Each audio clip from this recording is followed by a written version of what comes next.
Hey guys, tonight we're not setting sail into pirate waters. No greasy sailors, no splintery ships, no sunburnt men arguing over treasure that probably never existed. Nope. Tonight, we're wandering somewhere much quieter, much darker, and far more curious. Tonight, we're stepping into the shadowy corners of history, where generals swore dangerous oaths, Romans performed rituals they definitely didn't want written down, and scholars spent centuries trying to turn lead into gold. But before we drift too far into the unknown, take a moment to like the video and subscribe, but only if you actually enjoy these strange little nighttime journeys. No pressure. Sleepy Oogway would never pressure you. And leave a comment telling me where you're listening from and what time it is. Somehow, it's always 2 a.m. somewhere. And honestly, topics like forbidden rituals and ancient secrets feel exactly right at 2 a.m. Now, dim those lights. Turn on a fan for that soft white noise hum. Get comfortable. Sink into your pillow. Wrap yourself in a blanket, and maybe tuck your feet in. Not because imaginary rats are plotting anything tonight, but because history has a way of creeping up when your toes are cold. Let's pause for a moment. Have you ever wondered what history looks like after dark? Not the clean textbook version, but the quiet, whispered version. The oaths sworn in secret. The rituals practiced behind closed doors. The experiments carried out by candlelight, where failure meant madness, or worse.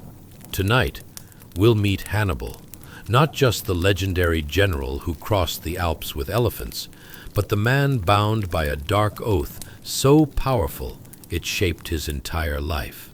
An oath whispered in childhood and carried like a shadow into war.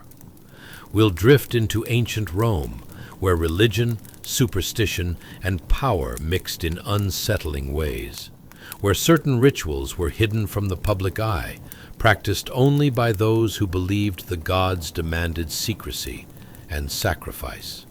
And finally, we'll wander into the strange, smoky workshops of alchemy, where early thinkers weren't just trying to make gold, but searching for truth, immortality, and the secret patterns of the universe.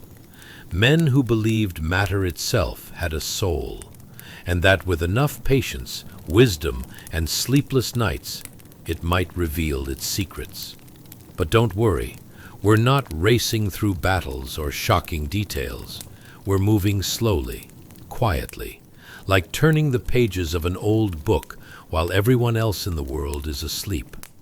This is history meant for half-closed eyes, for wandering thoughts, for the calm space between curiosity and dreams. So settle in. Let your breathing slow.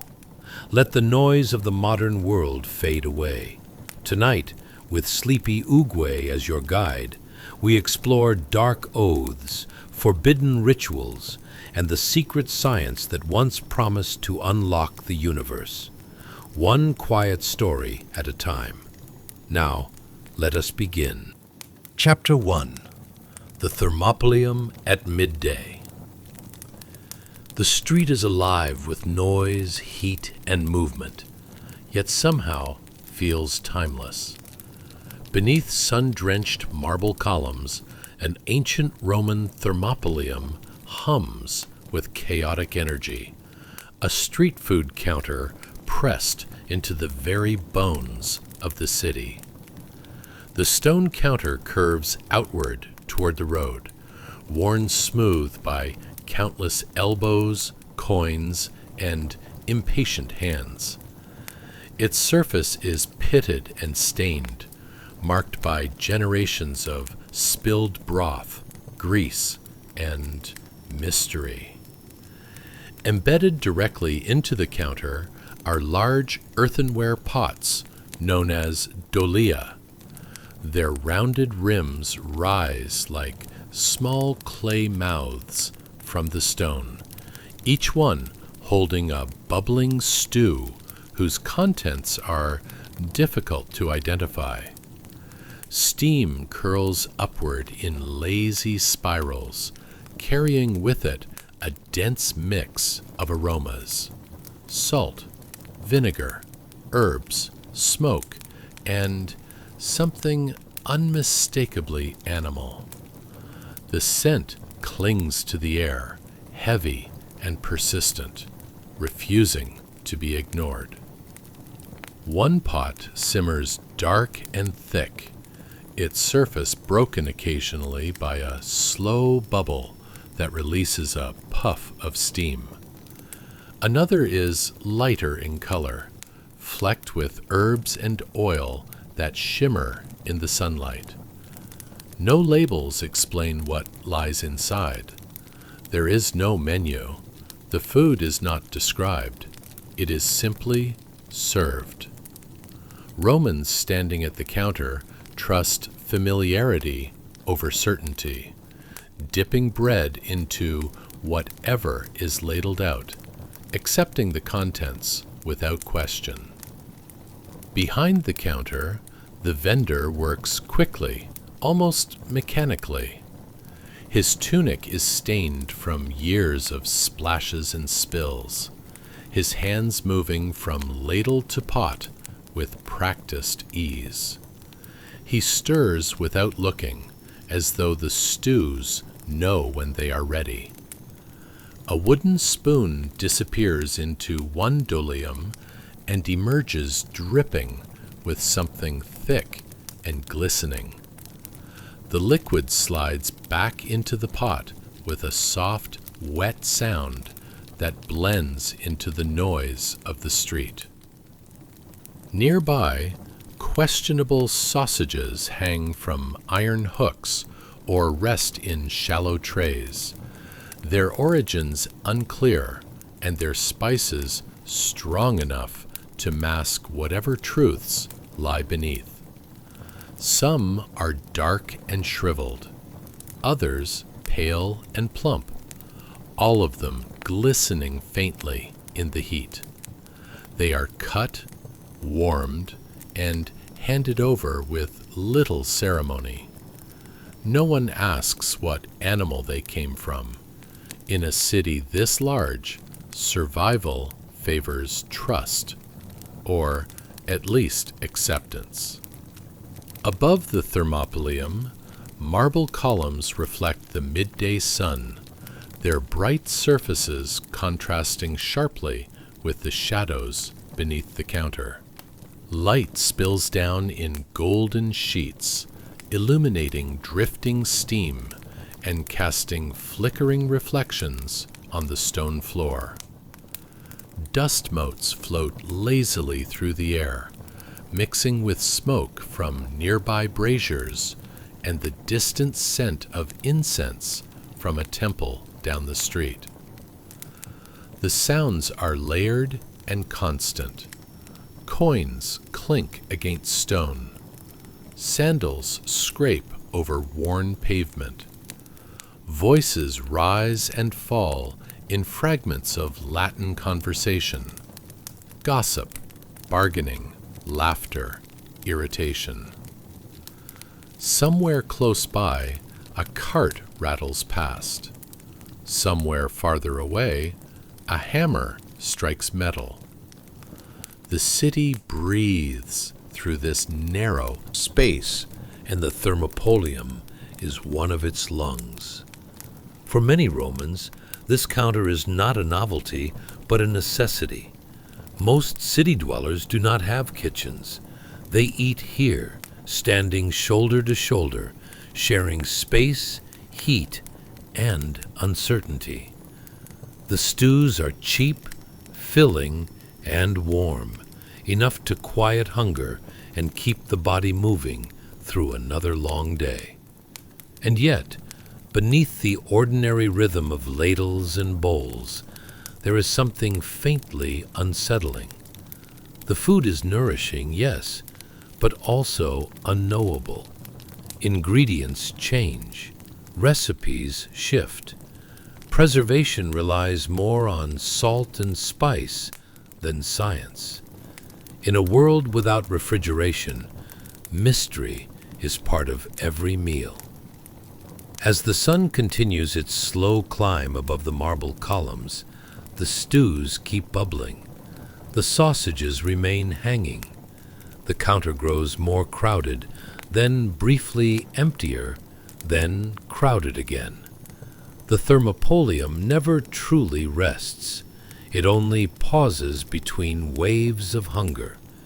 In this small, chaotic corner of ancient Rome, daily life unfolds not in grand forums or noble villas, but here, over steaming pots of questionable stew, beneath bright stone columns, where survival tastes warm, strange, and faintly alchemical. A perfect place for history to quietly simmer, Chapter 2. Jung, Alchemy, and the Great Pumpkin Conspiracy. Hey guys, tonight we're diving into a world where ancient knowledge mingles with folk wisdom and a slight dash of chaos, much like your last attempt at assembling IKEA furniture. Picture this. You're lounging in the dim light of a 20th century psychologist's study, complete with the smell of old books and faint whiffs of existential dread. Welcome to the mind of Carl Jung, a man who believed understanding yourself was much like transmuting lead into gold, an uphill struggle with a lot of sweaty brows and moments of despair. Now, have you ever sat in a therapy session wondering if your therapist was actually just working through their own issues while pretending to understand yours? Or maybe you fretted over your latest life choice, sweating more than a sinner in church just to realize, wait for it, that you might simply need to cut back on caffeine. Ever had that one friend who keeps bringing up their crystal collection and insists they're not hoarding, but rather in the pursuit of higher vibrations?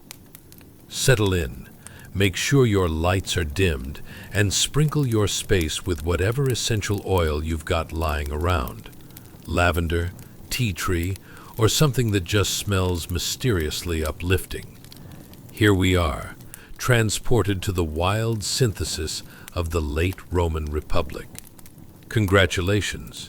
You've just woken up in the world of alchemy, where a man named Hannibal carved out his notorious scheme to conquer not just cities, but also the very fabric of human vulnerability, using herbs, cryptic texts, and perhaps what he thought was an organic skincare routine.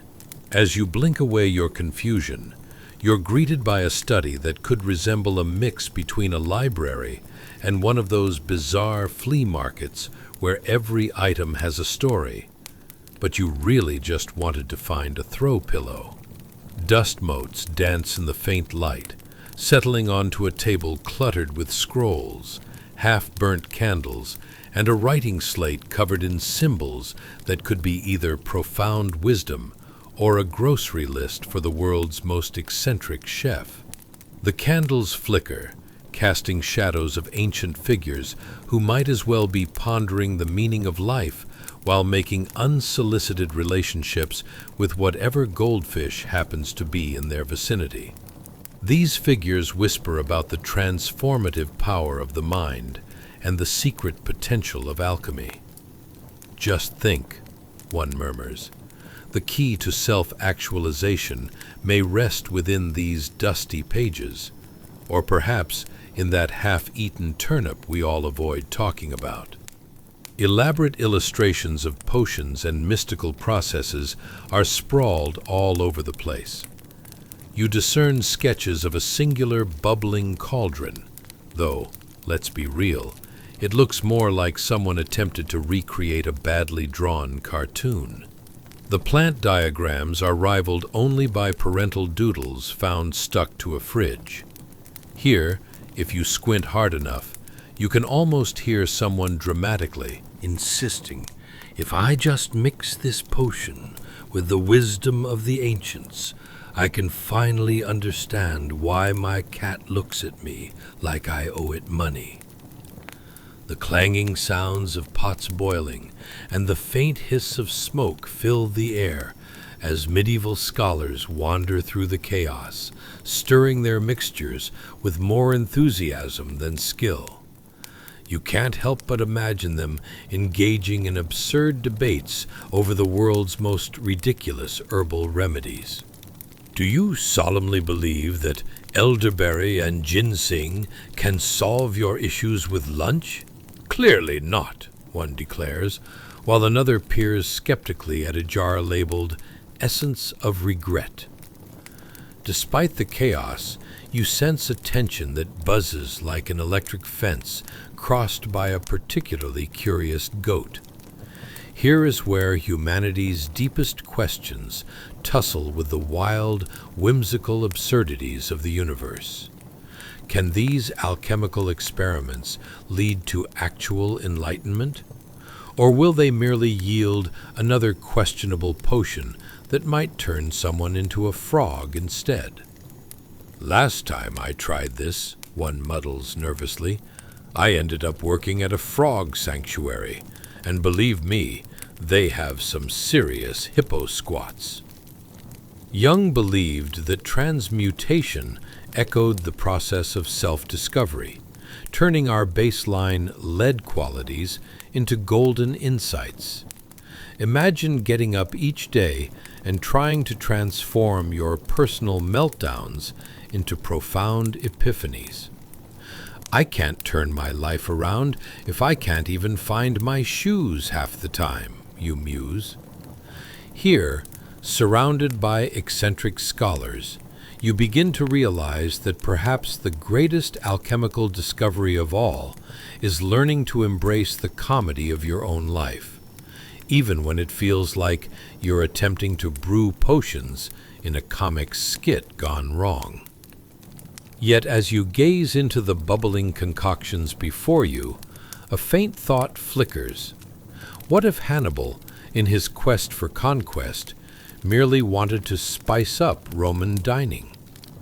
Wouldn't it be delightful, you catch one philosopher murmuring over the steam, to transform a mundane rabbit stew into a symphony of flavors, and maybe a treaty with the neighboring tribe? You smirk, figuring you might even join these antics. Let's just add a dash of pumpkin spice and see who we can confuse.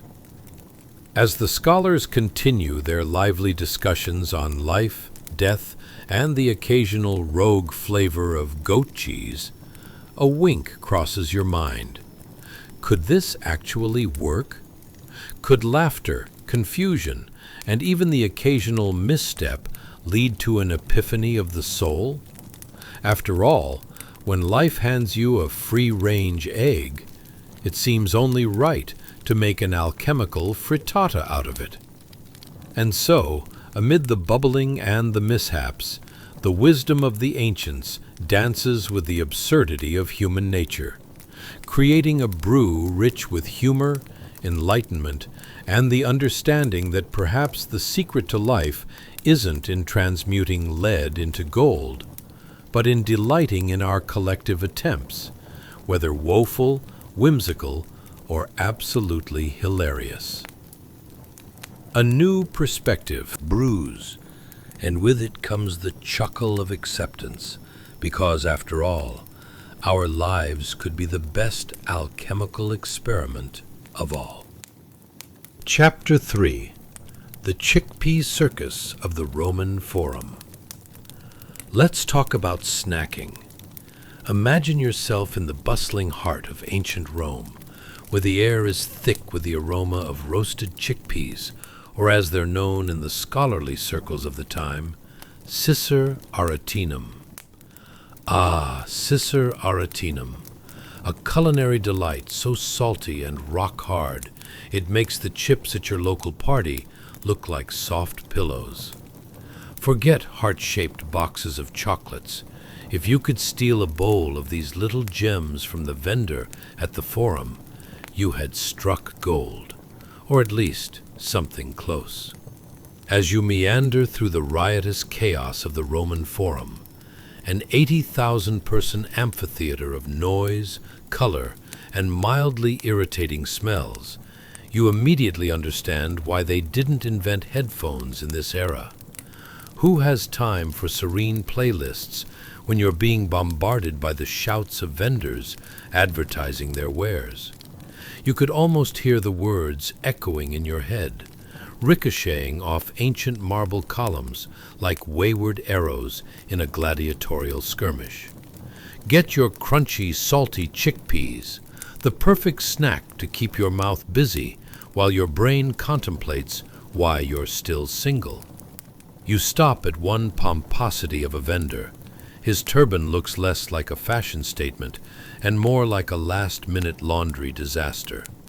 His table is piled high with bowls brimming over with these chickpeas, glinting like polished gravel under the midday sun. It's like watching a nature documentary where the only thing on display is snack food, and the narrator only ever states the obvious. Here, we see a human making regrettable life choices at the Roman Forum. The chickpeas are like small, earthy marbles, deceptively touting their crunchiness, waiting to be sacrificed to the gods of mortality by way of your questionable snacking choices. Ever tried to chew a small rock? Well, chomp down on one of these little gems, and you might find the experience eerily similar, just without the potential dental reconstruction. As you take a handful, something amusing strikes you. This entire scene could very well be the world's first festival of crunchy snack torture. The vendors' shouting blends harmoniously with the babble of the joyous crowds roaming the forum. Conversations bounce off the stone walls like echoes in a cave, but instead of finding your way out, you're just left hoping to emerge unscathed from a chickpea avalanche. All the while you are left pondering what the Romans did for fun before they invented video games. Clue: it had something to do with strapping armored men into a giant arena to fight over salty legumes. Remember that time you craved a midnight snack and rummaged through your fridge, only to find expired condiments and ice cubes that were just way too ambitious? In 250 BCE, things were slightly worse. If you were lucky, you'd spread a bit of olive oil on those hearty chickpeas. But more often than not, those delicious circles of extraordinary crunch were consumed straight from the vendor, making for an experience akin to gargling with sandpaper. A 30-minute stand in line means your chance to taste this culinary delight is just as likely to turn into a stand-up comedy routine about your life choices. Ah yes, can I have a bowl of regret, topped with a healthy drizzle of, why did I think this was a good idea? Now, let's take a moment to absorb the lively scene around you. The colorfully adorned citizens are busy barter trading, haggling over the price of barely edible wares. You can almost hear the sound of coins clattering, a clumsy orchestra of democracy in action, but honestly, it sounds more like they're all auditioning for a percussion section. Slippers are sliding on uneven cobblestones, and you're half worried someone is going to take an unfortunate tumble, creating a ripple effect that knocks down an entire row of unsuspecting patrons. What a way to draw a crowd. And what's this? A gaudy merchant standing beside the roasted chickpea vendor is now trying to sell you an amphora of expired fish sauce as if it were an elixir of immortality. He's waving his arms like a windmill caught in a storm, yelling words that sound suspiciously like scientific persuasion. Buy now. It has medicinal properties. And vitamins. Probably. How might the local archaeologists explain this in the future? Discoveries indicate that Romans had a unique affinity for putting everything on sale, including their respect for personal hygiene. Inscriptions on pots showed mixed reviews on fish sauce flavor profiles, but stellar return rates. So there you are, grappling with a bowl of fearlessly crunchy chickpeas, an existential crisis, and a fishy merchant trying to sell you the secrets of the universe, all in a single afternoon at the Forum. If anyone ever tells you that Rome wasn't chaotic, remind them that chaos has a way of creating incredibly funny stories and diet nightmares. Before you silently curse the decision to buy a chickpea bowl instead of that alluringly toxic-looking fish sauce, consider this. Those rock-solid legumes somehow unite strangers, offering them a shared experience that transcends time. In fact, you'd be heartily addressing a hilarious version of this ancient reality as you try to impress some poor bystander with the intense act of chewing, a dramatic battle between jawbone and snack that rivals even the fiercest gladiator encounter.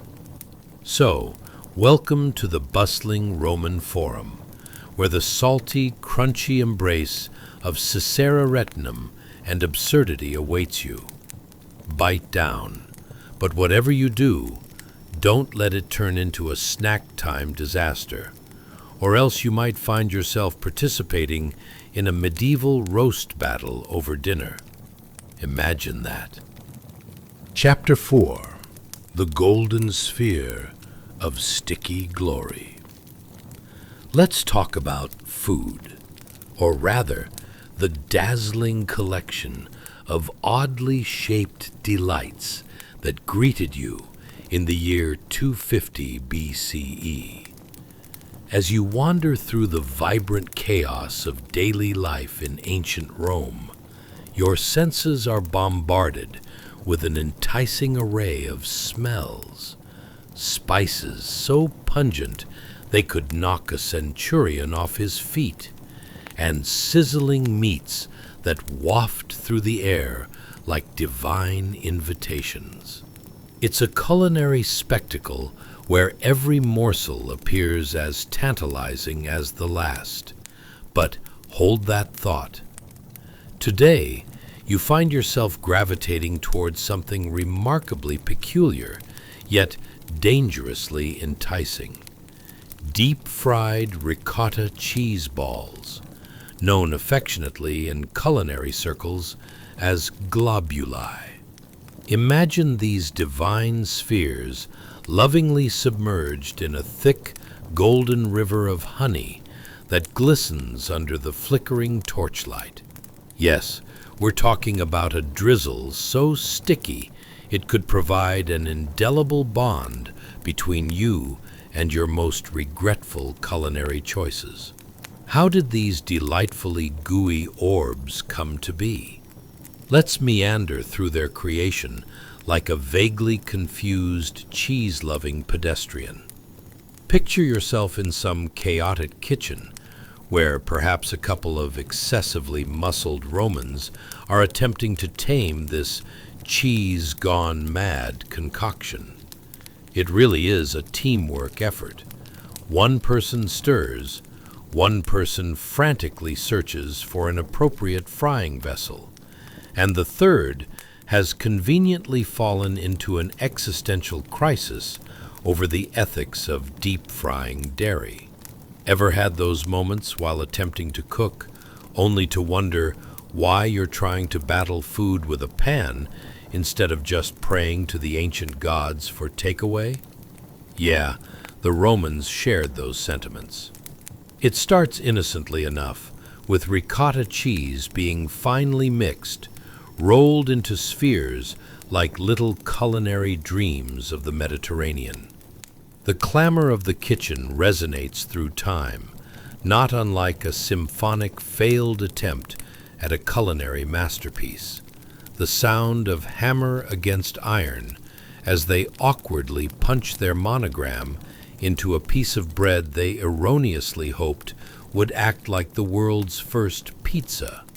Now, once these little ricotta orbs are crumbed with whatever bits of flour and herbs are lying around, because, let's be honest, organization wasn't a strong suit here, they're tossed into hot oil, sizzling like a Roman soldier yelling, "Veni, vidi, vici," as he tries to impress that one lady by the fountain. And here comes the twist. They don't just slide in. They leap into the bubbling chaos like gladiators into the Colosseum, ready for battle. And what a battle it is. Let's just say that if there's any kitchen correspondent to call, it would be the one tasked with reporting on splattered oil. Countless drops defying gravity like amateur basketball players in an attempt to hit the hoop. You can almost hear the delighted screams of the kitchen staff as the globuli start to form their delicate golden exterior. And somewhere off in the corner, a skeptical cat raises an eyebrow, a truly Roman sentiment of skepticism toward anything resembling potentially edible. Once safely out of their hot bath, these cheese balls have assembled on a bronze plate, their golden palates gleaming with the sticky embrace of honey. As you dive headfirst into this sticky wonderland, you can imagine the cynical observations rummaging through your mind. You're left pondering the real moral dilemma of all this sweetness. Should I eat this, or declare it a disaster zone of indecision? And let's not forget the glorious mess that awaits. Picture yourself trying to take the first enthusiastic bite. The honey stretches like silly string between your teeth, reminiscent of a toddler trying to explain what they did with their candy stash. You know the scene. It's a sticky situation where one moment you're in the throes of culinary ecstasy, and the next you're grappling with existential dread as you wonder if the honey will ever let go. Amidst this hilarity, how do you navigate the intervention of friends? They gather around, packed like sardines and armed with forks, as if you've opened Pandora's box and unleashed the sweaty chaos of shared culinary joy. And in the midst of all this sticky euphoria, you overhear them suggesting perhaps that honey should be the official Roman squat, because who could risk a bite without contemplating the possible stickiness levels? Ah, what revelry unfolds as you tip your head back, eyes gleaming with the mischief that comes from cavorting in gluttony, honey dribbling down your chin as if you were a fallen hero in a battle against hunger. And then the one friend, bless their tart little soul, pipes up, "Shouldn't we be looking for alchemy instead of trying to fry cheese?" As if this is a reasonable comparison. To which your mind cries, why not both? A metaphorical gold mine of fried cheese balls dipped in honey makes just as much sense as a mystery concoction that turns lead into further misfortune. And before long, you are collectively weaving stories of ancient gluttony, proclaiming your admiration for the unsung culinary genius known as the cheesemonger, because somewhere out there, modern chefs are missing an opportunity to appreciate all that sticky splendor just waiting to be revealed. So in your sticky month of culinary adventure, embrace the hilarity of the moment. You've unwittingly stepped into the annals of history, right where ricotta cheese meets bravado, proving yet again that humor is the glue, or honey, that binds us all, sticky or otherwise. This laughter bubbling over like that golden honey. There's nothing quite like the chaotic splendor of Rome wrapped around a fried cheese ball. And just like that, you realize life is one sticky encounter after another, and some of those encounters taste better than... Chapter 5. Date me, honey. Let's talk about desserts, those sweet little distractions that smooth over the rough edges of everyday chaos. Imagine yourself nestled in the cosmopolitan heart of Rome around 250 BCE, where the buzz of conversation swirls with the aroma of rich spices and the calls of street vendors hawking everything from fine silks to overly enthusiastic home-brewed wines. Life is less of a dull choir and more of one grand raucous opera. But what's this? Your senses drift like a wistful breeze towards something altogether unique. Custard-centric celebrations are all good, but it's these elegant little bundles of soft, dark dates that have you smitten. You've stumbled upon something dear to Roman culinary hearts. Dates densely packed with finely chopped almonds and drenched in a luxurious cascade of golden honey. Oh, marry me, honey. You might want to take a moment and ponder a question. If you were to wear food like an outfit, would you go for the glistening, honey-tinged date, or the suspicious gray mush that the Roman Senate might pass off as patrician pâté? These delectable olives of the sweet kind are the result of a veritable Roman culinary saga bubbling beneath the toga-clad surface. You can almost hear the frantic hustle of kitchen life echoing from the markets. Picture it, a bustling Roman kitchen where cooks are working harder than a chariot racer after a particularly bumpy incident at the Circus Maximus. They're rolling dates into small bundles so delicate you'd think they were aiming to impress emperors, or at least well-to-do senators suffering from culinary ennui. And if you think preparing dates is an exercise in simplicity, think again. Preparing these delightful morsels requires a dexterity akin to that of a seasoned gladiator. They have to be stuffed with almonds so finely chopped it would make even the most eager chef in Rome second-guess their life choices.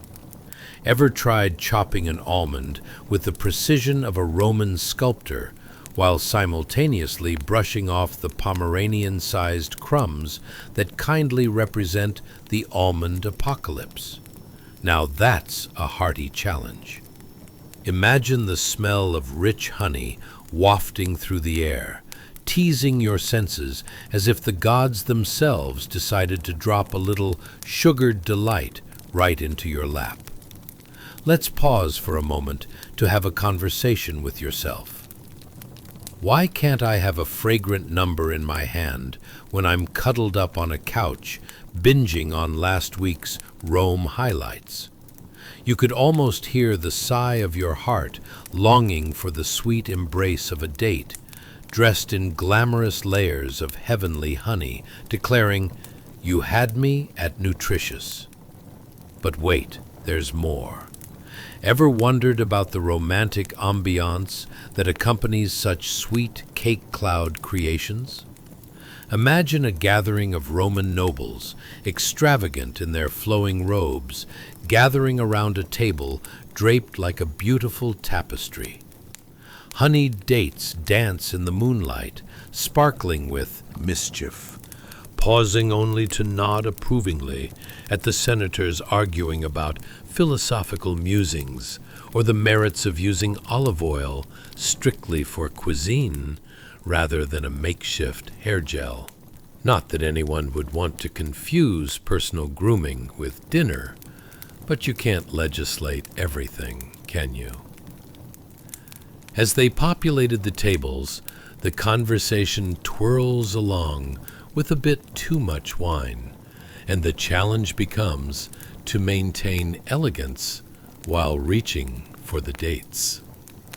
Your honeyed morsels sit like chubby little erudite gems, waiting to be picked up with the grace of a swan, but more likely to be seized with the dexterity of a bewildered crab.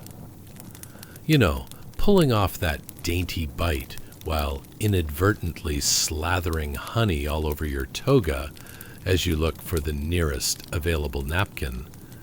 Absolutely classic. And one cannot overlook the inevitable mishaps. A dagger of a date slipping through fingers, landing with a soft plop right into that goblet of fine wine. The next thing you know, discussions about the ethics of democracy dissolve into laughter as the Senate sinks into revelry over sticky hands and the comical nature of living when the only thing lit is your ravenous enthusiasm for dessert. You could almost envision the spirit of Bacchus himself rolling his eyes at the whole spectacle. But, dear listener, picture this: as one noble inadvertently launches a honey-drenched date across the room, a sweet particle explosion of nutty glory, several other noblemen gasp dramatically, flinging their arms around in faux horror. Oh, how they clutch their hearts, as if their honor had been insulted by a mere morsel. The laughter erupts, creating a symphony of joy that echoes through the marble halls. Amidst the chaos, an old friend tugs your sleeve and asks, "Is this what they mean by the honeyed chaos of life?" In this zany world of ancient Rome, where even a fruit could spark delight, you find yourself reveling in the absurdity of it all. After all, what is life without a little honey to drizzle over the chaos? And much like the brilliantly chaotic moments of your own daily existence, this honey-glazed daze is impressing the very gods with its level of delightful mess. You can't help but wonder, why in the world did they ever invent napkins? So as you drift off into your dreams, let the memory of those delicate, honeyed dates take you away. Remember, every sticky encounter adds flavor to life, and sometimes the sweetest moments are wrapped up in layers of absurdity, just waiting to be unwrapped. A lesson that has endured long past those charming Roman days. Chapter 6. Dining with Distinction. Let's discuss dinner, shall we?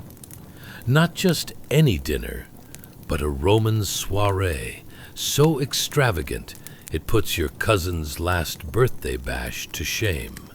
Even the part where he broke his piñata and discovered it was filled with expired beans. So picture this. You're in ancient Rome, and the year is 250 BCE.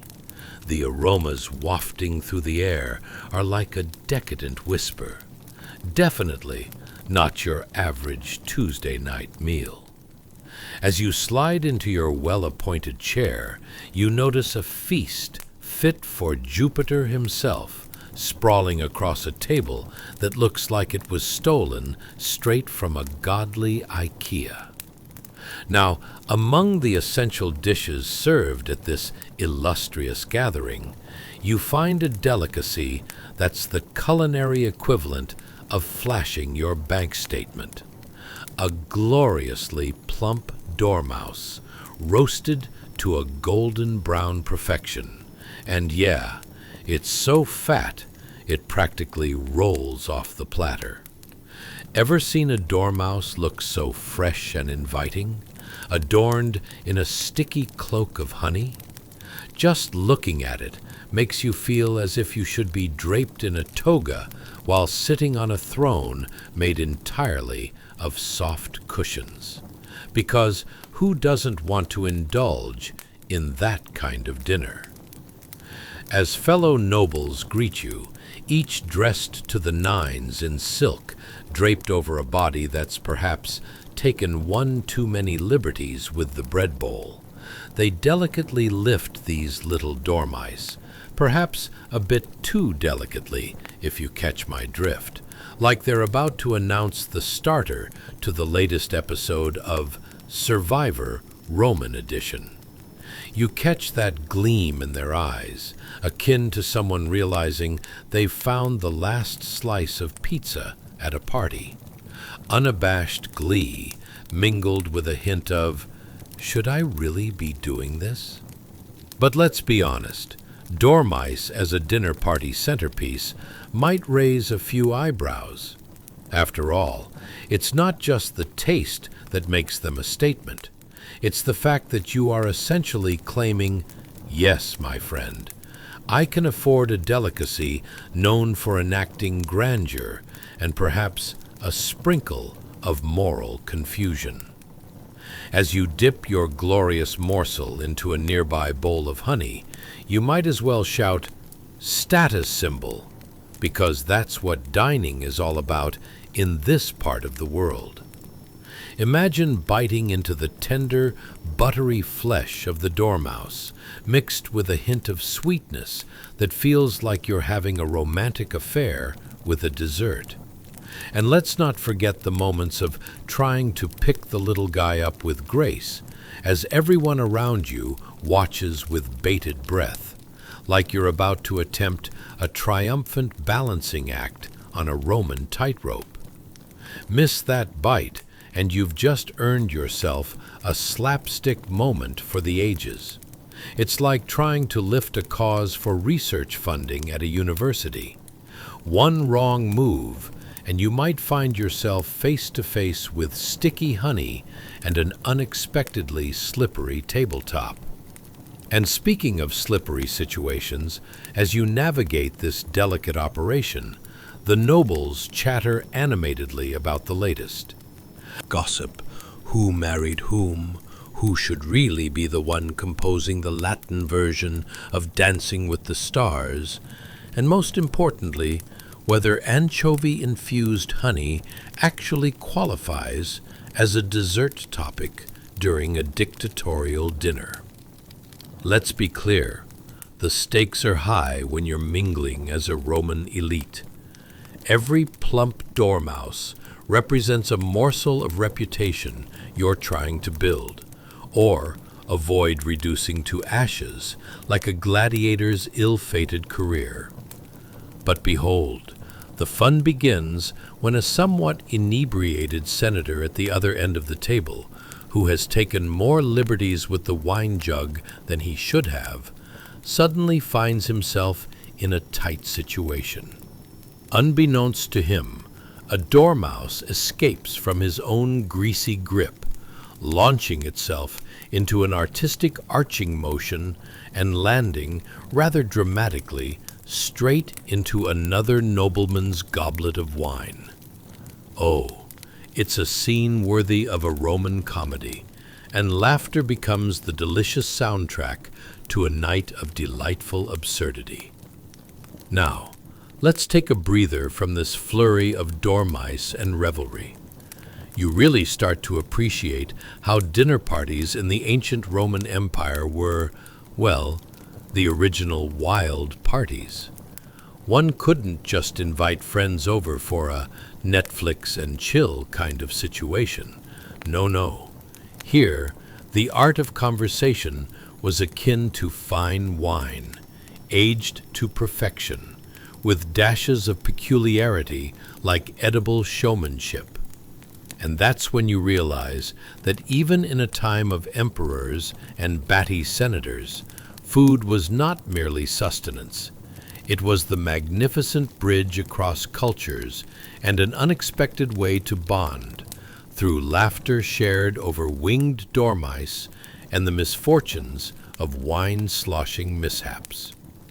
As the night winds down, the sheer joy of dining on a gastronomic adventure in Rome reminds you that amid all the solemn discussions about governance and philosophy, sometimes life simply boils down to baked dormice slathered with honey and a side of humor.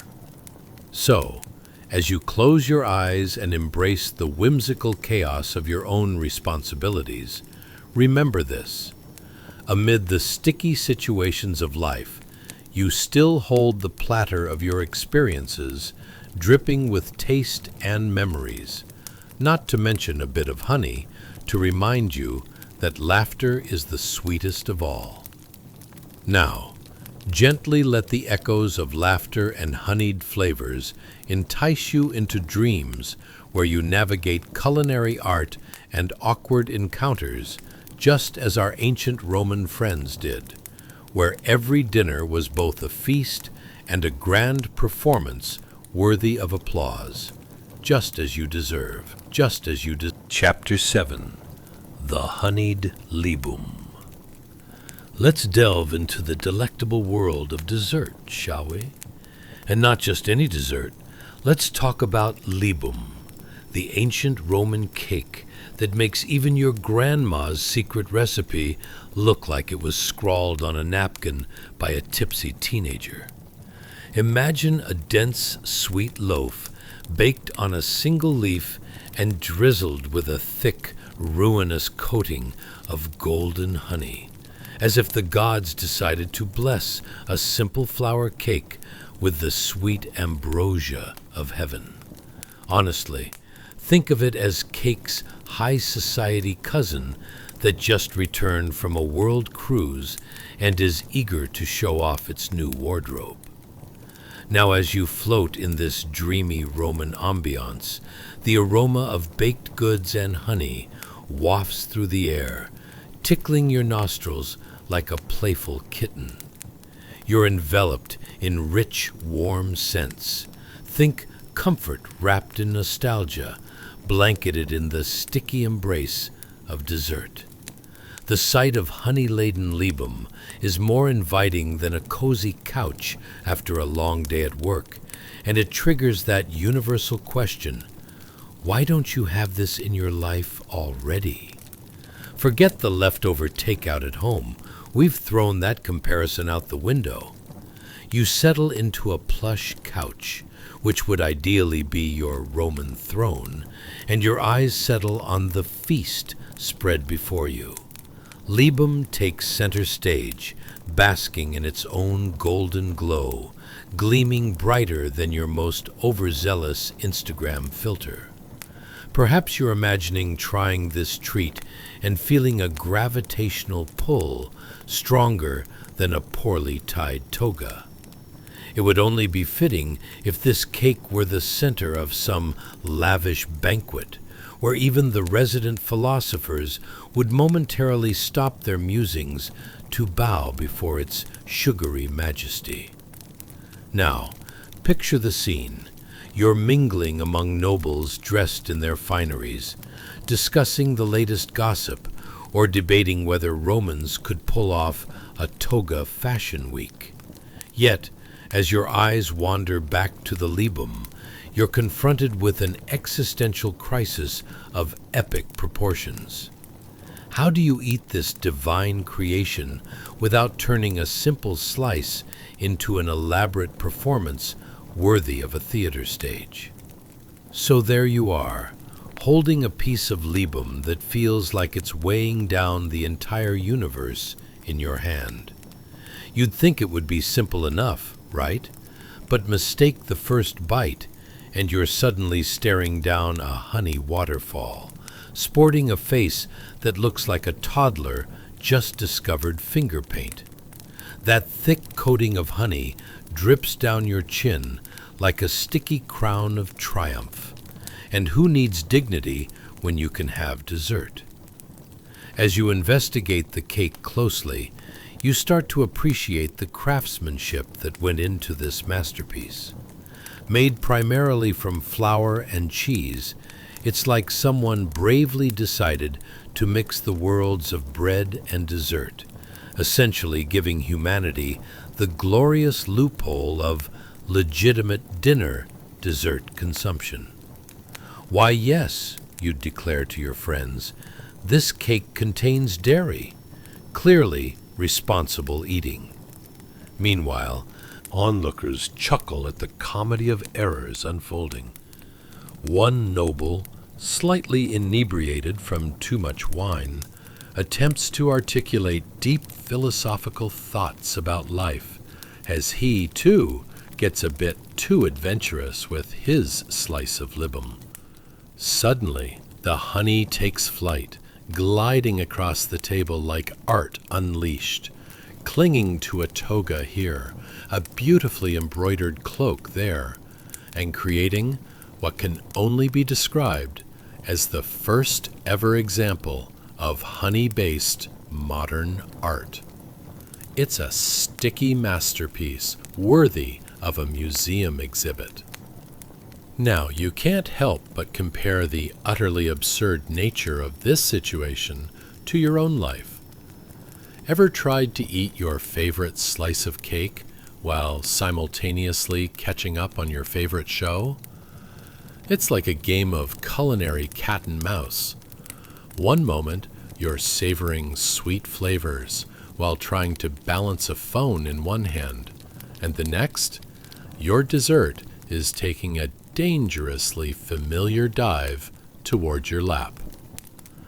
If there's one gift Romans gave us, it's this eternal struggle between indulging in deliciousness and maintaining some semblance of grace. But, inevitably, you have to ask yourself, is it really dessert if you're not wearing a bit of it? You whisper into your glass of wine, seeking a conspiratorial nod from your noble friends, while the sweet remnants of libum cling to your fingers like a sticky vow of dessert devotion. Will you wash your hands later, or let the honey bond you with your fellow eaters? It's a gamble. As the evening rolls on, you reflect on this iconic Roman dessert ritual, where libum isn't just food, it's the experience of laughter, chaos, and community weaved together by a simple loaf drizzled in honey, bringing people together in a delightful mess. As the sun sets and the feasting continues, you lean back, letting principles of indulgence and whimsy take over your thoughts, reminding yourself that there's humor even in the most honey-drenched of predicaments. In fact, as you ponder the adventure of dessert night in Rome, you can't help but think, sometimes life is simply more enjoyable when you embrace the sticky situations. So go forth, dear listener, and dream sweetly of libum and laughter, the universal joys that have tethered humankind together through the ages, ensuring that even in the sticky chaos of life, dessert is always a reason to laugh. And who doesn't need that in their dreams? Chapter 8. A Laborer's Breakfast Fit for a Madman. Hey there, sleepyhead. Tonight we embark on a culinary journey more questionable than a soggy toga on laundry day. Grab your time machine and strap in, because we're about to discover a breakfast that the Roman proletariat would consider as splendid as a three-headed goat. Your typical morning meal in 250 BCE wouldn't make Michelin stars blush, let's just say. Now, let's take a moment for self-reflection. Have you ever had a breakfast so ambitious it questioned your entire life choices? You know, like that time you thought a midnight cheese platter was a good idea, only to wake up feeling like an exploded piñata? Okay, you've probably been there more than once. Here, in the grainy dawn of the Roman Republic, your gastronomical decisions aren't just confusing, they're borderline absurd. But I assure you, they are entertaining. Congratulations, you just woke up in a humble Roman villa, if you can call it that. The sun shines through the slats of your slightly crooked walls, illuminating an unremarkable mound of hard, stale bread. It's the kind of bread that could double as a doorstop if you had doors. The crust is so hard you half suspect it's been training for a triathlon. This is the breakfast of champions, or at least a breakfast for someone who was definitely championing the cause of unyielding carbohydrates. Oh, but don't let that rock-hard bread deter you. For you see, your delicious morning treat comes alive in a way that would make any modern health guru faint. It's lovingly soaked in soapian venom. Yes, you heard right. We're not talking about the kind of soap used to cleanse the soul. This is an early version of a not-so-pleasant liquid that's likely to remind you of a sewage backing up, with a hint of existential dread. It's like if someone mixed the worst rat poison with the first drafts of the Roman Empire's very own energy drink. Good luck finding a Yelp review for that one. Now, let's talk about your trusty companion for breakfast today. A rather unremarkable cup of murky, watered-down red wine. Because nothing screams feast fit for a human quite like a beverage that looks like it's been through a century of decay.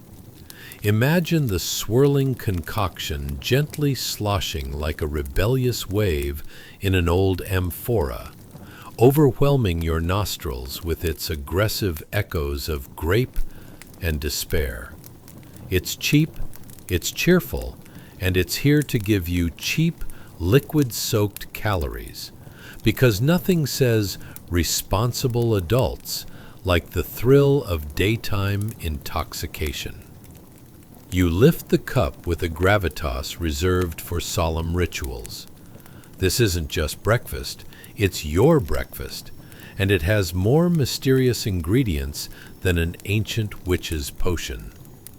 You take a cautious sip, and the taste could be generously described as something a lazy bacchanalian would serve on the side of a feast. The kind the gods might spit out after the first drink. How? Do these delightful culinary choices align with modern life, you ask? Well, have you ever felt the sheer triumph of finishing off leftover pizza way past its prime? Maybe giving a nod of respect to that expired yogurt lurking at the back of your fridge, or perhaps battling with an overripe banana that you convinced yourself could still be a smoothie. It's essentially the breakfast showdown of the ages, a flat-out competition of survival against questionable food choices. It's a fight that our Roman laborers would totally respect, even if they might roll their eyes at our inability to soak bread in soapian venom to unlock all available nutrients. As you tear into that rock-hard bread chunk, your teeth protest in horror, and it becomes painfully clear that you've entered a fierce wrestling match with breakfast. But hallelujah, that soapian venom seeps into the bread, rendering it less like petrified wood and more like an insipid sponge. You take a tentative bite and immediately feel not one, but 5 bizarre sensations wash over you. It's a culinary roller coaster of flavors, mostly bad, but it's remarkable nonetheless. Your neighbors, the nosy Romans, are already downing their own bowls of assorted tragedy. One fellow is energetically discussing a new fabricated method of ancient alchemy while munching on his soggy bread, as if he's guaranteed to invent the next form of practical sorcery. Nearby, another laborer is explaining to his earthenware cup that yes, today will be the day he makes bread a form of personal expression. Today, I shall create a loaf that sings, he exclaims dramatically, producing a loaf that looks more dejected than triumphant. Each bite becomes a balance between survival and social engagement. After all, you can't go starving while discussing the latest philosophies of Socrates or sipping on cheap, regrettable wine. Put in a lively mix of banter and absurd declarations, and suddenly breakfast becomes a shared comedy of errors, ensuring that hilarity reigns even if your stomach is actively negotiating terms with itself. So you chew through the dilemma, battling the unending energy crisis of breakfast, while your inner philosopher debates whether it's worth finishing this $5 meal or treating it as a rite of passage. The irony of it all is unmissable. In a time when every bite could mean the difference between thriving or mere survival, you're dissecting a breakfast tragedy that would take a village to fully comprehend. Ah, the joys of being a Roman laborer. As you wipe your mouth and sigh at the delightful absurdity of your morning feast, remember that even in the least glamorous of breakfasts, there's laughter, camaraderie, and perhaps a recipe for a good night's sleep, just as long as it doesn't include any soapian venom. Consider that your personal wake-up call. Chapter 9. The Grilling Scandal of Lucanica. Hey there, sleepyhead. Tonight we drift into a bustling Roman street market, where the air is thick with the kind of aromas that would have made even the most ambitious of culinary dreamers question their life choices. Imagine, if you will, the smell of spices mingling with something that resembles burnt rubber, all brought to you by street vendors grilling something they coyly refer to as Roman sausages. Lucanica to those in the know. So, grab your best imaginary fork and let's dive into this questionable culinary escapade. Oh, but wait. Before we take a whiff of the smoke-infused drama, let's think for a second.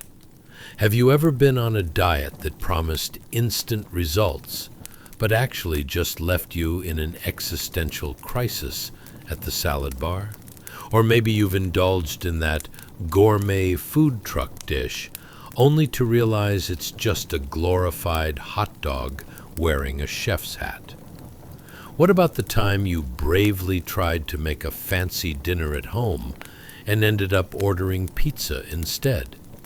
Yes, my friend, we all have traumas over food, and tonight we're about to amplify that glorious chaos with the robust scent of grilling meat, burned like your hopes during a potluck night. Congratulations. You've just woken up in the summer of 250 BCE, in the heart of the ever-inventive Roman Republic. The streets around you pulsate with the urgency of daily life, where merchants hawk their wares so passionately they could easily mistake selling fish for an encore at the Colosseum. You stand amidst a marketplace that looks like it could spontaneously combust from sheer enthusiasm and questionable hygiene. Sounds good, right? Well, settle in, because the real magic happens at the sizzling stalls, where street vendors stand like gladiators in the arena of snack attacks. Picture them, your contemporaries in culinary crime, standing around mismatched braziers, fervently gripping metal skewers that could qualify as weapons in their own right. They twist and turn sausages that have been seasoned so liberally they practically scream for mercy. The term greasy is an understatement. These sausages glisten menacingly under the sun's rays, looking like neglected armor from a long-forgotten duel. As the vendor shakes his fist, a cloud of spicy smoke wafts through the air, a seductive and suspicious embrace. You take a deep breath, your lungs filling with the suspiciously meaty scent that mingles with something like despair and unfulfilled dreams. It's an aroma that whispers sweet nothings while simultaneously demanding you reconsider your dinner plans. A slight cough escapes as the haze tickles your throat, sounding alarmingly similar to an ex-girlfriend's wrath, sudden and overwhelming. Curiously, you observe as the locals line up with an eagerness reminiscent of children before a sledgehammer-wielding Santa Claus. Each person clutches their hard-earned denarii, contemplating whether Lucanica is a delightful treat or an act of misguided bravery. They appear undaunted, wrestling with temptation like it's a one-on-one match against their gastrointestinal integrity. In Roman terms, this meat smorgasbord is a culinary revolution. It's like a foot race across all the bakeries in town, but only if the winners are given dubious sausage wrapped in whatever herbs the vendor could find on his morning stroll, or, as he whimsically terms it, fine artisan sausages. A good strategy against competition, for sure. Ever had a dubious food encounter that took years off your life expectancy? You might even start to empathize with the poor souls who delve into this adventure with reckless abandon. As you inch closer, you can hear the vendor shouting something vaguely enthusiastic, presumably about the freshness of his product. You can't help but wonder if freshness in today's metric is akin to the least spoiled in olden days. The vendor proudly brandishes his wares like trophies, inviting passers-by to partake in what looks like a sizzling game of culinary roulette. Each bite is more like an excursion to a mysterious land. Will it be blissful euphoria or immediate regret? Only your stomach knows. The moment you decide to indulge in this grilled masterpiece, you feel a genuine sense of honor and mischief trying to intertwine within you. The vendor hands you a bun that looks akin to a pillow that had seen better days, then layers on that suspiciously chewy sausage, like he's draping a royal robe on a very confused dignitary. A bright splash of mustard adorns it like a dubious crown, and now you have your tiny feast, the kind that makes even the toughest legionnaire weep with joy. As you take a tentative bite, your teeth encounter an unexpected level of resistance. The sausage fights back, like an unwelcome relative at a family reunion. Chew, chew, chew. With each laborious bite, flavors explode, not with a classic Roman elegance, but rather with the enthusiasm of a failed cooking class. It's a taste that tells tales of herbs mingling aggressively with spices, and a meaty chew that could probably double as a workout for your jaw. Would you call that a win? Only the Romans would benevolently deem this excellent cuisine. In a moment of rare clarity, you pause and ponder, why, oh why, do you feel compelled to partake in this grilled mess? What deep-seated desire drives you to elevate the less than reputable Lucanica to this throne of questionable choices? But rest assured, that grease-slicked morsel and its sizzling betrayal might just lead to the greatest food coma you'll ever know.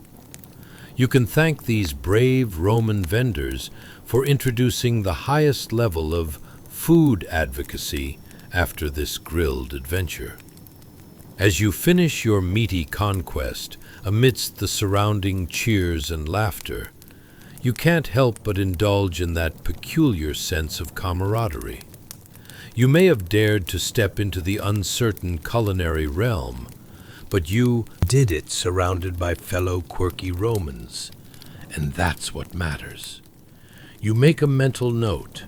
Next time, perhaps a salad or two wouldn't be such a bad idea. Or maybe breakfast will once again turn into the delightful chaos that is the unexpected culinary arts of a bustling Roman market. Ah, but sleep calls, my weary traveler. As your journey through the culinary chaos winds down, let those absurd flavors mingle with the echoes of laughter, cozying you up for a night of restful dreams. Tomorrow, who knows what other delightful surprises await in the endlessly entertaining world of Roman antics. Chapter 10. The Fiery Essence of Garum. Hey there, sleepy wanderer. Tonight we embark on a scented journey to a bustling Roman marketplace, where the air is not just thick with aromas, but positively wading through the rich, pungent waters of culinary chaos. Imagine a pot so ancient it could tell stories. Stories that may include episodes of food poisoning and bizarre Roman social faux pas. Hence, the hero of our tale? A clay amphora, modestly cracked and crusty around the rim, overflowing with dark, brown, oily garum. Yes, my friend, garum, the illustrious fermented fish sauce that seasoned every meal from the lowest plebeian to the grandest patrician. So grab your imaginary napkin and prepare for a sensory experience that could slap you awake even if you were in the depths of an immense food coma. But before we dive in, let's ponder some absurd scenarios. Have you ever heard the phrase, "You are what you eat"? Well, if that's true, Roman citizens must have smelled like one big fried fish, contributing to their haute cuisine reviews, reading like horror stories. What would it be like to impress a guest by draping a fishy cape around your shoulders? And can you imagine trying to explain to your friends that garum is the secret sauce in your famous spaghetti, only for them to assume it's a trendy new cologne? You see, food choices have always wielded a peculiar power. Now, let's set the stage in this ancient world. Congratulations! You've just woken up in 250 BCE, smack dab in the chaotic heart of the Roman Republic. The sun gleams off the cobblestones as merchants holler about the latest must-have items. One can only imagine what they might be hawking. Perhaps it's last season's olive oil, or that vaguely suspicious seafood from the Tiber that's so fresh It might just swim back to its watery home at any moment. As you roam, you spot a vendor, his stall laden with amphorae stacked precariously like they're about to embark on a crumbling rendition of a Roman tower. One particular amphora immediately draws your attention. Its garum contents seem to beckon you like a siren luring sailors to their doom. And you, ever the glutton for punishment, approach with a mixture of dread and intrigue. The gregarious vendor greets you with unabashed joy, brandishing his ladle like a war trophy. Fresh garum, the essence of flavor, the ambrosia of the gods, he exclaims, his eyes sparkling with fervor. You take a cautious sniff, only to find yourself engulfed by a wave of olfactory chaos, a jumbled mix of fishy nostalgia and a hint of despair that wafts up from the depths of the amphora, reminiscent of that one fish market you vowed never to return to. It's almost enough to knock you off your feet, but you resist the urge to flee, choosing instead to forge ahead into this culinary adventure. Do I dare try this? You muse to yourself, struggling against the primal instinct to avert your nose. After all, can a tiny, fishy potion really elevate your mundane barley bread to a new gastronomic plane? It's like trying to convince your chicken to take a dip in a pool of sriracha. Fascinating and slightly disturbing all at once. As the vendor cheerfully pours a generous helping over your bread, you find yourself in an uncomfortably familiar scenario. Ever had a roommate who insisted on over-seasoning everything, leading to a constant struggle for the perfect balance of flavors? You can almost hear your taste buds screaming for relief just thinking about the impending flavor explosion. That's garum for you. Part sauce, part high-stakes gamble. It's like participating in a culinary game show where no one understands the rules. The vendor eagerly watches you take your first bite, grinning like a child on Christmas morning.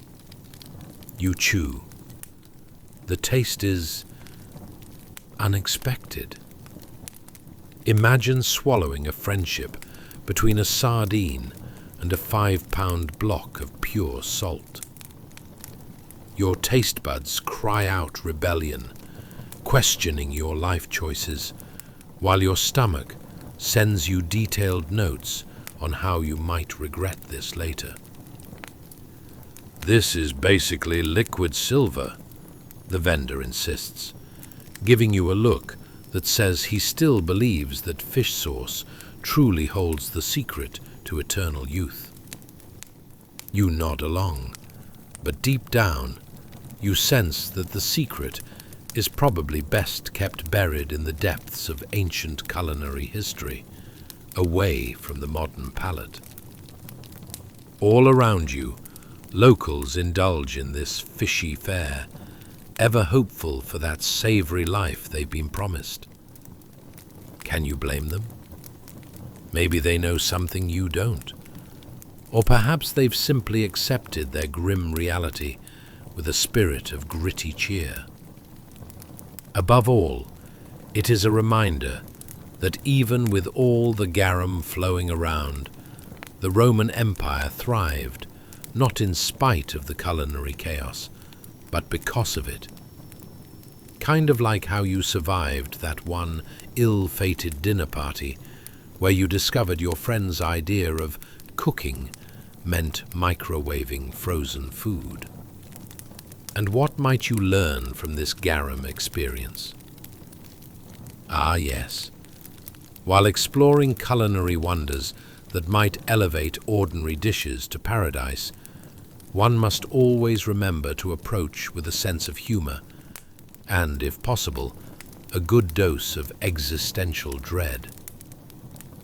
As you finish your garum-laden concoction, you glance around and notice the camaraderie emerging among your fellow experimenters. You all breathe a collective sigh and share a moment of triumph, even amid the fishy fragrance floating through the air. So sleep tight, my brave culinary explorer. As your journey through Roman gastronomical eccentricities winds to a close, allow the lingering echoes of laughter and bemusement to cradle you into a peaceful slumber, leaving behind a world flavored with both chaos and camaraderie. And remember, when in doubt, maybe stick with something a little less fishy. Chapter 11. The Groggy Wisdom of Cabbage and Vinegar. Hey guys, welcome back to another delightful descent into the absurd annals of history that are often more amusing than they are educational. Tonight, we wake up alongside a groggy Roman citizen slumped over a counter that has seen better days, like, the early morning of last Tuesday. Our hero is not sipping some fancy latte or scrolling through the day's news. No, they're engaging in the ancient art of medicinal relief through the use of, wait for it, spiced vinegar and a generous helping of fried cabbage. Picture this: culinary brilliance, or the keystone of a questionable Roman health regimen. You be the judge. Now, if you enjoy these whimsical journeys through time, consider giving a thumbs up, subscribing, and commenting on your favorite ancient remedy, preferably one that doesn't involve the phrase cabbage surprise. But only if you actually enjoy this. After all, we do respect your right to exist in this chaotic world devoid of fish sauce. So, dim those lights, crank up that imaginary fan to mimic a gentle Roman breeze, and get snug in your favorite sleeping attire, preferably not made of cabbage leaves. As you cradle yourself into the soft embrace of your blanket, here's a thought. Why ever did people think that fried cabbage was a good idea in the first place? What kind of ancient Roman influencer was out there wilting our taste buds with the dreadful combination of vinegary cabbage and, dare we say it, a touch of humiliation? Congratulations! You've just woken up in Roman Rome circa 250 BCE, where using vinegar as a health tonic might get you more famous than any Instagram influencer today. You can almost hear the bustling crowd outside, yelling about everything from taxes to terrible gluten-free bread. Yes, bread, the original tinder for culinary disaster in ancient Rome. And just when you thought cooking was a delicate art, these folks were out here experimenting with fried cabbage and confused about how fermented fish sauce made it all to the dinner table. The air is thick with the scent of both opportunity and desperation. The bustling marketplace invites you into a world of chaos, where every stall has a unique name that translates roughly to "not my problem," "why are you still here," and of course, "no returns." But fear not, You find yourself drawn to a vendor, the proud seller of what may well be the kingdom's most alluring spiced vinegar, an aesthetic delight that resembles something you'd rather pour over your windowsill than ingest. So there you are, staring down the barrel of a plate stacked high with fried cabbage, like discovering a hidden level in a video game you didn't even know existed. You lift a piece with trembling fingers. It glistens under the weak daylight, shiny and slippery. The textures must be questioning their existence. Are we really a part of nature, or are we just here to torment this poor Roman soul? You mentally prepare yourself for what may be the worst first date in culinary history. What if I told you this will cure your entire existence? The vendor crows, excitement bubbling over like an awkward first date where you accidentally mispronounce their name while trying to impress them. Do you dare partake in such a bold promise? Or is this just another marketing trick, like the modern-day miracle detox juice that guarantees you'll lose 20 pounds and your will to live? You take a deep breath, throw caution to the wind, and take a bite. The chaotic flavors collide in your mouth, creating an orchestra of disappointment mixed with a hint of betrayal. Ever tried to convince your brain that it's consuming gourmet delicacies while simultaneously questioning every life choice that led to this moment? It's like flossing with pine needles, if you can picture that, a delightful experience that also doubles as a part-time horror show. Everyone around you looks equally engaged, gnawing at their own fried cabbage with the fervor typically reserved for celebrations. Must be good, you think. After all, misery loves company. Maybe they all signed a blood oath along with a dark promise to never let anyone know just how terrible this whole eating experience really is. You catch fleeting glances of individuals giving each other thumbs up, while your taste buds collectively gasp in disbelief. It's cabbage solidarity. And there it is, the moment of reckoning. As you chew, the thought sneaks in. Is this what ancestors wanted? A legacy of cabbage slack and vinegar joy? Who decided that a meal so full of disappointment could still be celebrated? It's existential food-splosion therapy, an inner transformation sparked by a vegetable. You might even feel a sense of kinship with the Romans around you, suffering through this catchy culinary calamity together. Perhaps the true healing power lies not in the food, but in the shared laughter at the absurdity of it all. As you manage to swallow the last morsel, you look around at the faces, some bemused, others conflicted, all oddly satisfied with this miserable culinary undertaking. Then, as if by divine intervention, it happens. Someone lets out a hearty laugh that cuts through the air like rare rhythm.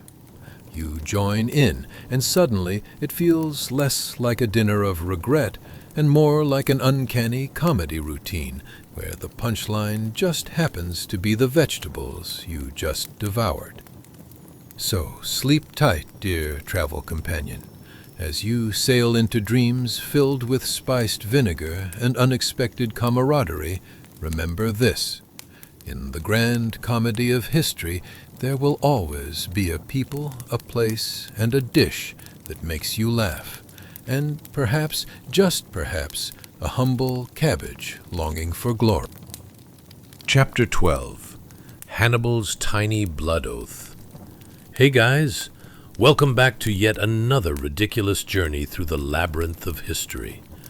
Tonight, we find ourselves in a moment that's quite a bit heavier than your grocery bags after an impulse buy at the farmer's market.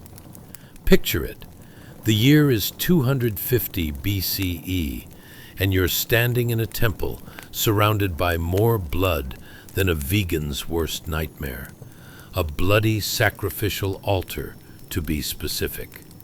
Yes, nothing screams commitment like placing your tiny hand down amidst the remnants of a goat who may have been having a much better day before becoming an unwitting ceremonial prop. But before we dive into that delightful image, let's talk about what you're about to experience. Think of it as a bedtime story curated by a history professor who's just had too much caffeine and perhaps a questionable relationship with the idea of personal space. You're going to golf through the allegorical meadows of historical absurdity, experience the shenanigans of a pint-sized warlord in training, and explore why swearing revenge at an altar might require a lawyer present.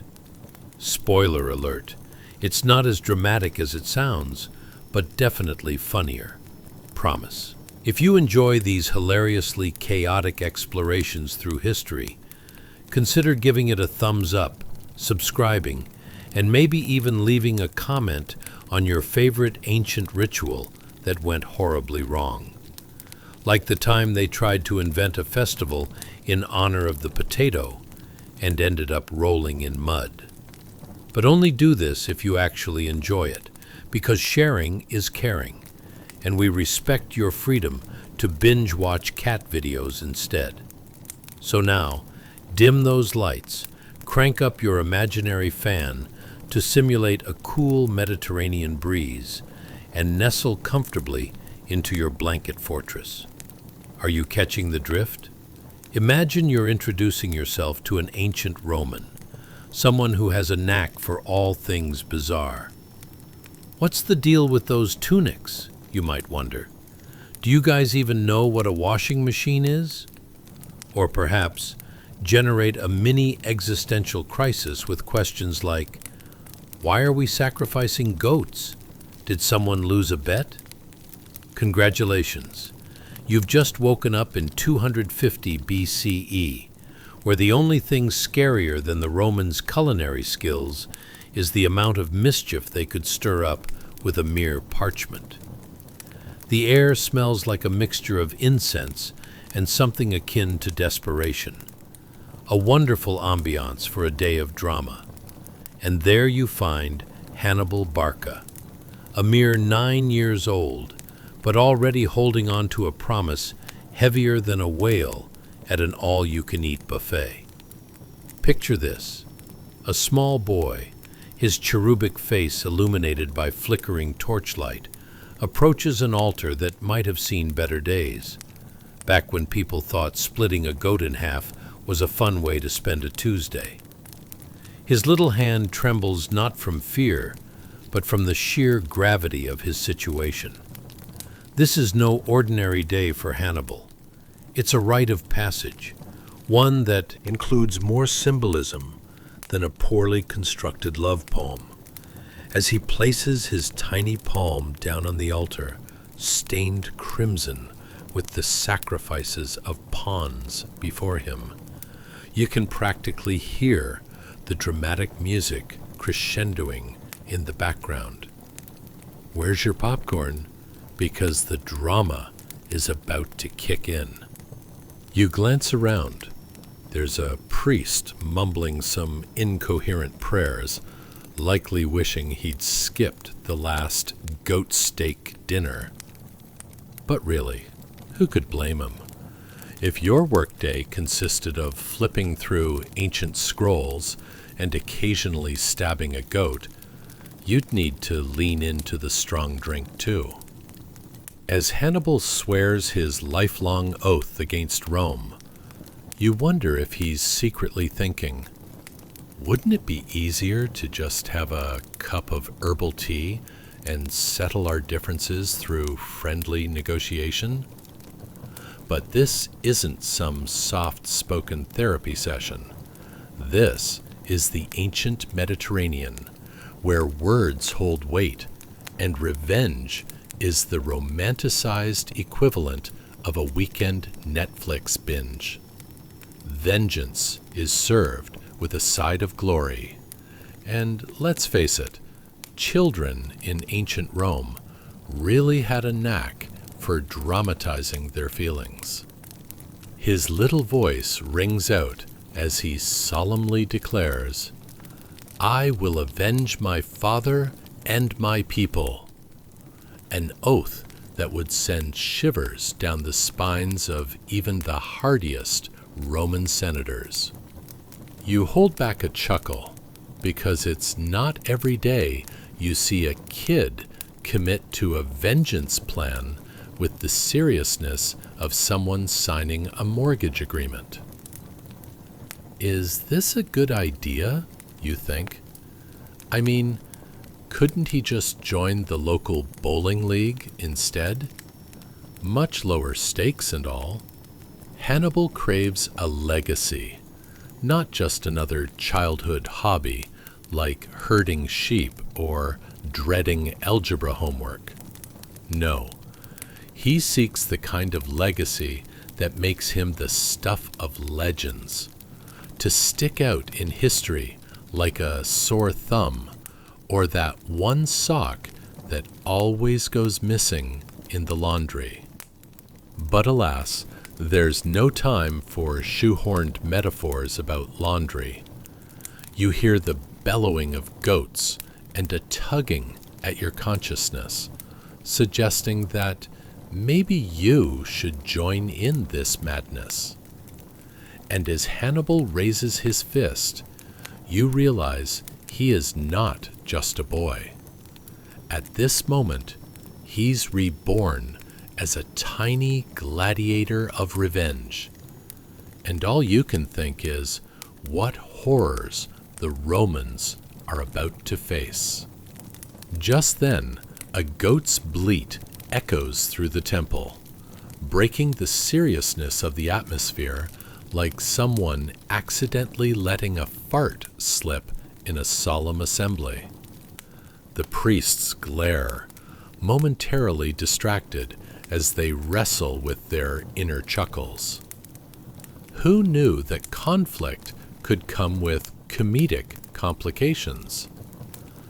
Ah, the ancient world, a playground where blood vows and goat sacrifices go hand in hand, much like your friends cracking open a six-pack while binge-watching another series on Netflix. So, hold on tight, dear dreamer, as you dive deeper into Hannibal's adventures. In this dreamy odyssey, blood oaths and laughter collide into a history more tangled than your headphones after a long commute. With each moment, you are enveloped in a world where silliness reigns supreme, and history is woven together with threads of vengeance and absurdity, stained with the delightful hue of goat's blood. And speaking of adventures, how will Hannibal's journey unfold? Could it be filled with triumphs and mischief akin to our own life experiences? Only time and a bit of sleep will reveal just how historical this story will be. Chapter 13. The Trudging Titans of the Alps. Hey guys, welcome back to another historically hazardous escapade, where we dive headfirst into the eclectic mix of ancient history and sheer absurdity. Tonight, we find ourselves with something colder than that half-finished pint of ice cream you forgot at the back of the freezer. A band of war elephants wrestling with an icy alpine pass. Picture this. It's 250 BCE, and you're nestled safely in your blankets. But outside, those pachydermic powerhouses are strutting around like they own the snowy peaks, while their Carthaginian handlers are doing their best impression of ninjas on the slip and slide. Imagine, if you will, The harsh alpine winds howling like angry banshees, sending chills down the backs of soldierly spines dressed in tunics that offer about as much warmth as a single-layer quilt from a thrift shop. Seriously, do you wonder what the sales pitch was for those tunics? One size fits all, unless you're particularly large or small, and may include a layer of frost as a delightful surprise. So grab that vintage fleece blanket, dim those lights, and settle into your cozy corner like you're nesting in a giant marshmallow. But first, contemplate this. What on earth could possess someone to march a herd of disgruntled elephants over icy terrain? Did they think the elephants were part-time skiers? Did they mistake the Alps for the integrated fun zone of the Mediterranean? And why, oh why, are these soldiers not just building snowmen instead of trudging through the snow, freezing their behinds off? Congratulations! You've just woken up in 250 BCE, where the only thing colder than your spirits after reading a winter weather report is the air on this very treacherous alpine pass. And in front of you, there's an entire battalion, complete with their oversized, stubborn pets, lumbering slowly, each war elephant encased in blankets that look suspiciously like the drapery from the local temple's finest living room. Let's set the scene. The air is crisp, with a cold that bites harder than your in-laws at Thanksgiving dinner. The ground is uneven, littered with rocks, and ice patches lurking like the ghosts of bad choices past. As you watch, the first elephant strides forward. Its enormous foot slips, sending it into a staggering shimmy that could only be described as an elaborate dance move gone wrong, evoking more laughter than concern. And what comes next? A series of loud, baffled trumpets that echo through the mountain like a distantly misplaced jazz band. You can hear the soldiers groan, gripping their weapons tightly and trying to maintain their composure as they navigate the icy chaos, clutching their tunics while muttering ancient curses that would likely make even a Roman centurion gasp. Who thought this was a good idea? You can almost hear them lament. Wasn't crossing the Alps supposed to be a simple Sunday stroll? But alas, such was the fate of the Carthaginian army, and alongside them trudged their great beasts, all 2 to 4 tons of pure muscle, furiously flapping their ears as if to say, "Listen, I didn't sign up for this wintry amusement park ride." And it doesn't help that these magnificent creatures, known for their majesty in battle, now look like overgrown fluffy marshmallows slipping around on roller skates. As they plow on, albeit with a bit of difficulty, you might wonder how they even trained an elephant for such an expedition. Now, Dumbo, when I say climb mighty mountains, I mean really commit to the whole majestic look, not the waddle like a penguin vibe. Perhaps there was a Carthaginian training manual that read, Step 1. Find the flattest area and pray fervently. It always works with elephants. Wind whips past your ears, battering the soldiers like an army of pesky gnats. reminding you of those infamous camping trips where you slipped into the tent at midnight, only to discover it was also the local raccoon rave. The Carthaginian soldiers' faces are painted with a mix of determination and sheer regret. You can practically imagine them reflecting on their life choices, asking, "Should I have just become a baker instead? At least dough doesn't slip around like a rebellious teenager." Now the elephants, with their giant ears flapping helplessly against the winter chill, are less like war machines and more like furry ice sculptures battling for balance. Each resounding thud of their feet resonates as they struggle onward, hooves slipping on the icy rock, a reminder that nature indeed does not care for your grand military tactics. And just as a soldier slips on the kiss-off, now cursing loudly, you wonder how on earth they became strategic masterminds in the first place. Ah, yes, we'll carry our tactics through the snow into battle, not kittens but elephants, with a speedy execution that could rival bad internet connections. Visualize this beautiful chaos. The wind rages on, the elephants grunt and stumble, soldiers are face-palming in defeat, and in the background, an eagle might as well be snickering in delight from his lofty perch, enjoying the bizarre spectacle unfold. But not to worry, dear dreamer. Amid all the hilarity, the camaraderie of the Carthaginian troops carries a whisper of valiant determination. They hold tight to each other, just like you might clutch your favorite blanket on a cold night as you dive deeper into the whimsical world of history.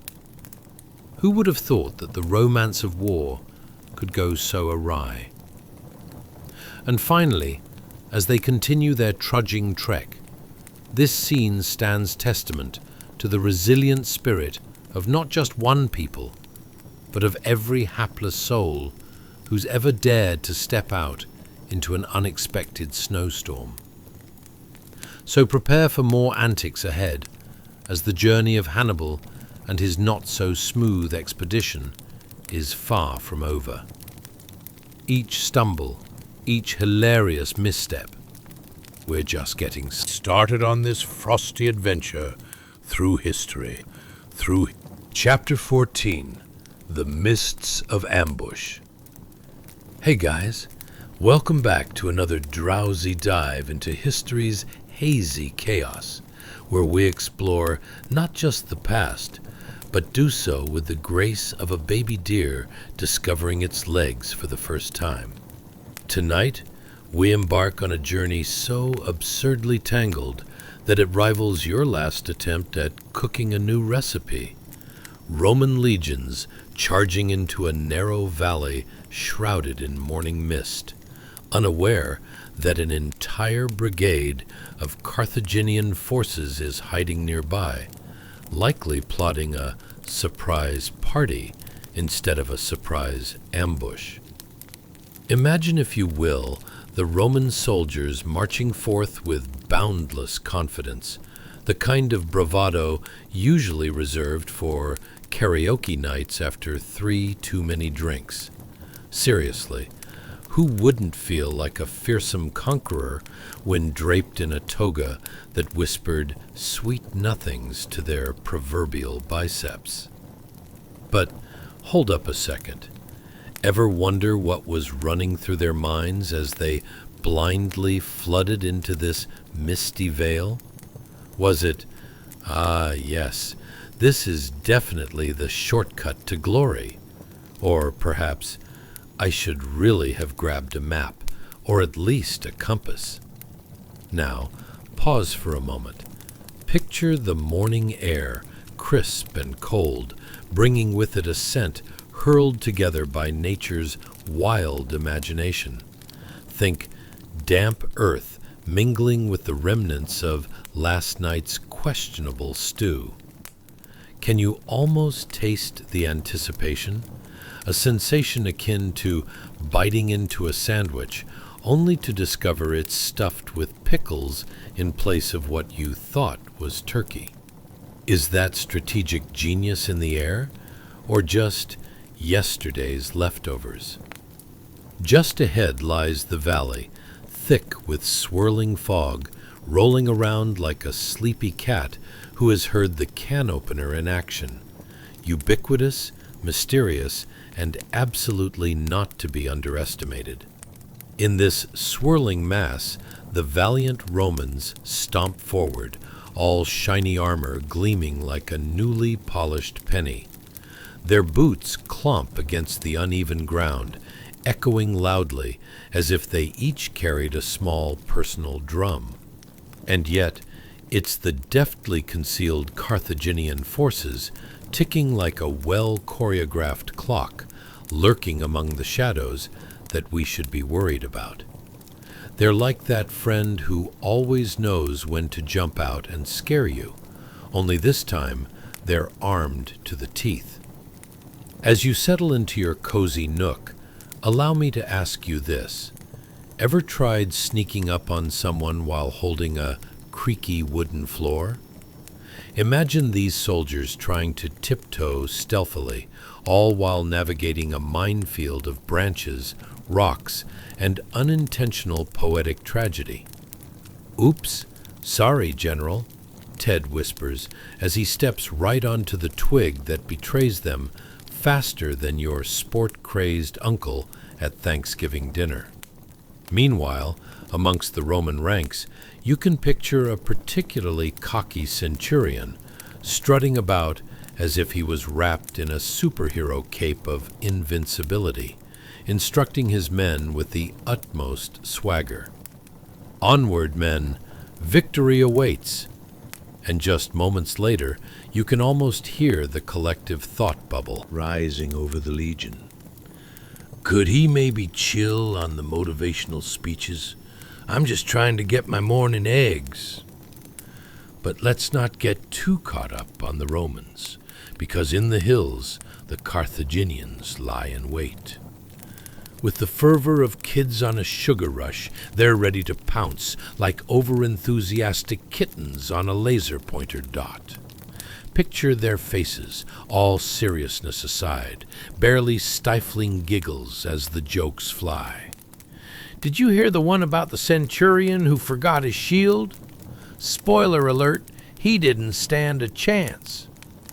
As the scene unfolds, we can imagine the Romans striding deeper into the mist, their spirits burgeoning, as if they've just received word that the snack bar is open for business.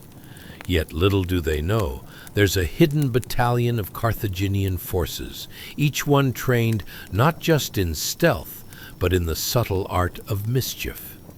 You can almost picture them adopting a lullaby-like stance, whispering sweet promises of early retirement to an unwittingly oblivious Roman below.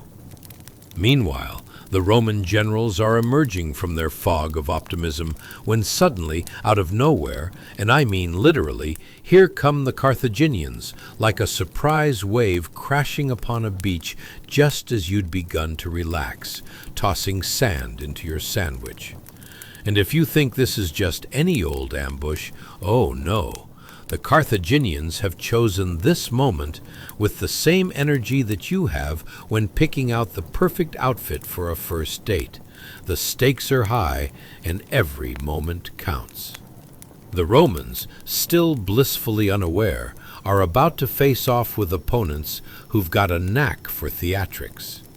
Just imagine the broad grins on the faces of those warriors as smiles morph into battle shouts that echo through the valley like a cup of coffee gone cold, sudden, shocking, and mostly unwanted. Amid the fog, the clash of swords will echo like your neighbor's dog barking at 3 a.m., shaking the very ground beneath them. Suddenly, the morning mist transforms from a gentle embrace to a frenzied dance of chaos, where the Romans' misplaced confidence meets the Carthaginians' explosive welcome party. If only everyone had known that no one really wins when one side forgets to check for surprise guests. So there we have it, an ill-fated yet oddly hilarious expedition that showcases just how easily overconfidence can lead to a rendezvous with disaster. The resolve of these ambitious legionaries and their comical miscalculations really remind us that in the grand battle of life, sometimes the fog, the uncertainty, is just as formidable a foe as any soldier on the front lines. Now, dear dreamer, continue to drift softly into slumber as we peek deeper into the humorously chaotic saga of ancient warriors. The unfolding ambush is brewing, and you are ready to witness it all unfold while wrapped in the safety of your anyway too cozy blankets. After all, conquering vast empires and completing your daily checklist are basically the same thing, right? No? Well, let's find out more. Chapter 15. The Raucous Ring of Doom. As the sun hung high above, burning brighter than a toddler having a tantrum in a toy store, it wasn't just any ordinary day on the outskirts of Rome. No, no, my curious dreamer. It was a day when history would roll itself into a tight little ball, toss it down a hill, and watch as chaos ensued. Picture it, a vast, chaotic encirclement of Roman soldiers trapped in a dense crush of bodies on a wide, sun-baked plain.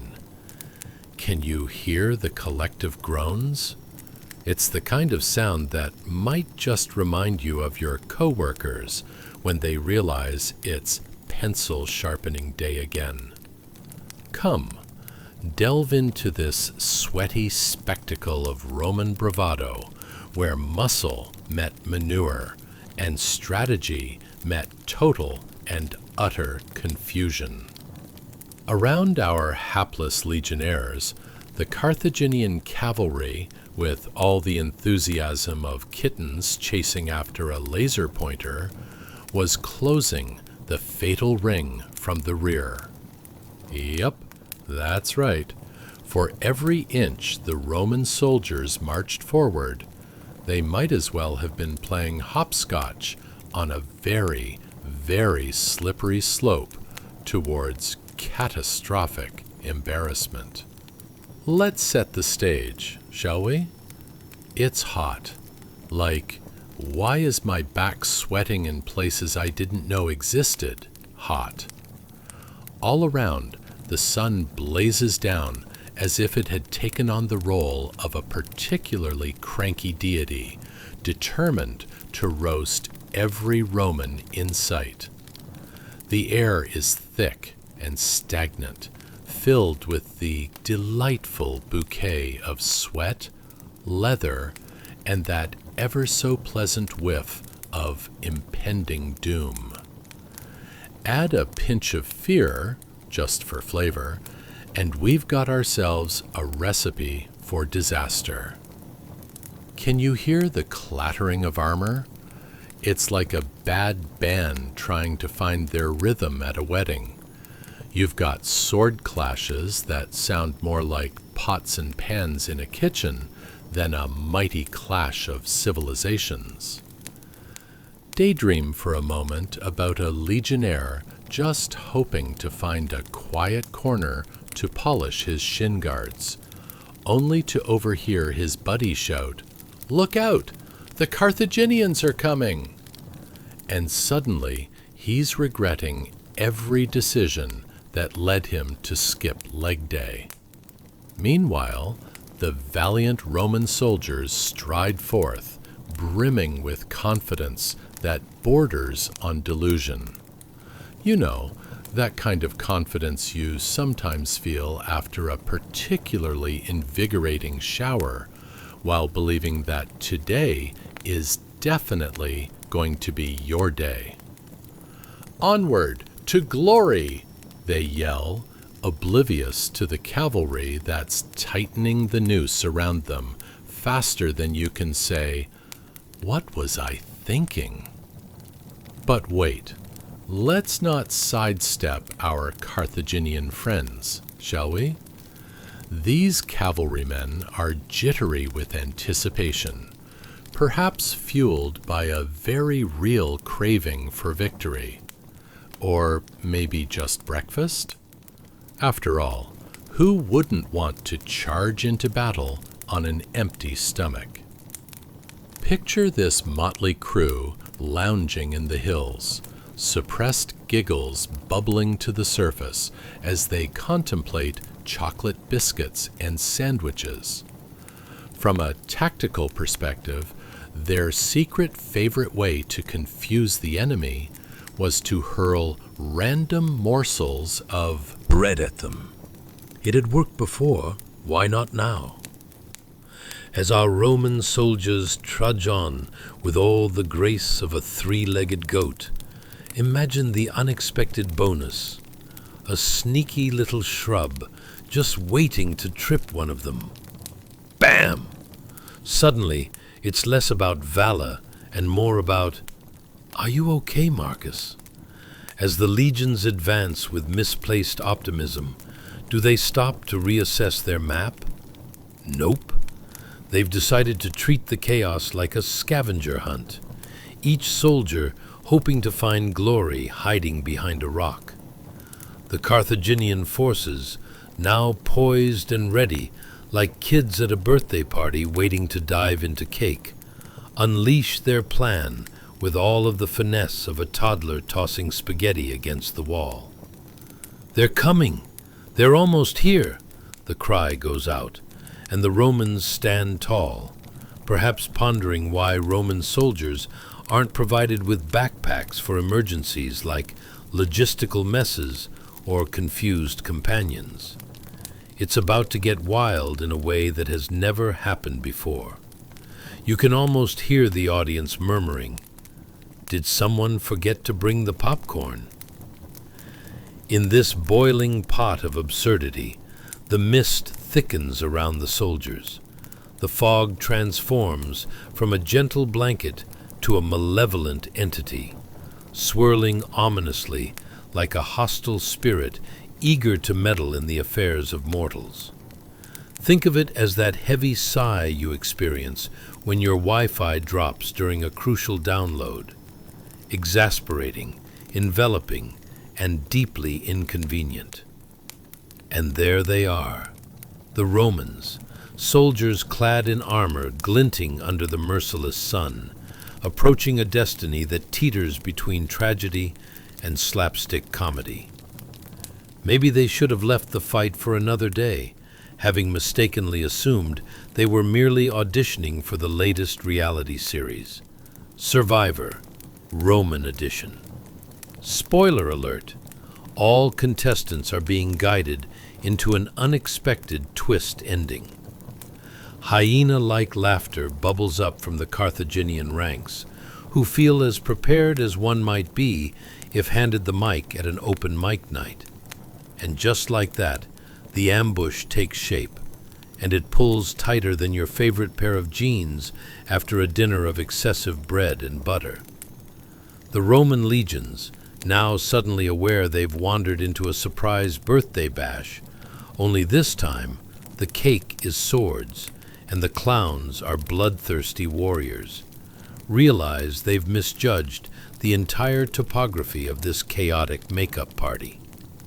But as the tide of history washes over this fateful encounter, remember this: sometimes you've just got to laugh through the chaos, as completely haphazard as it may seem.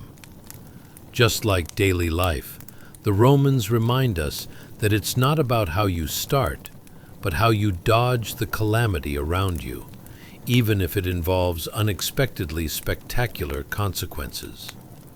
And who knows, if you squint hard enough, you might just see the humor hidden beneath the layers of chaos, waiting to be unearthed.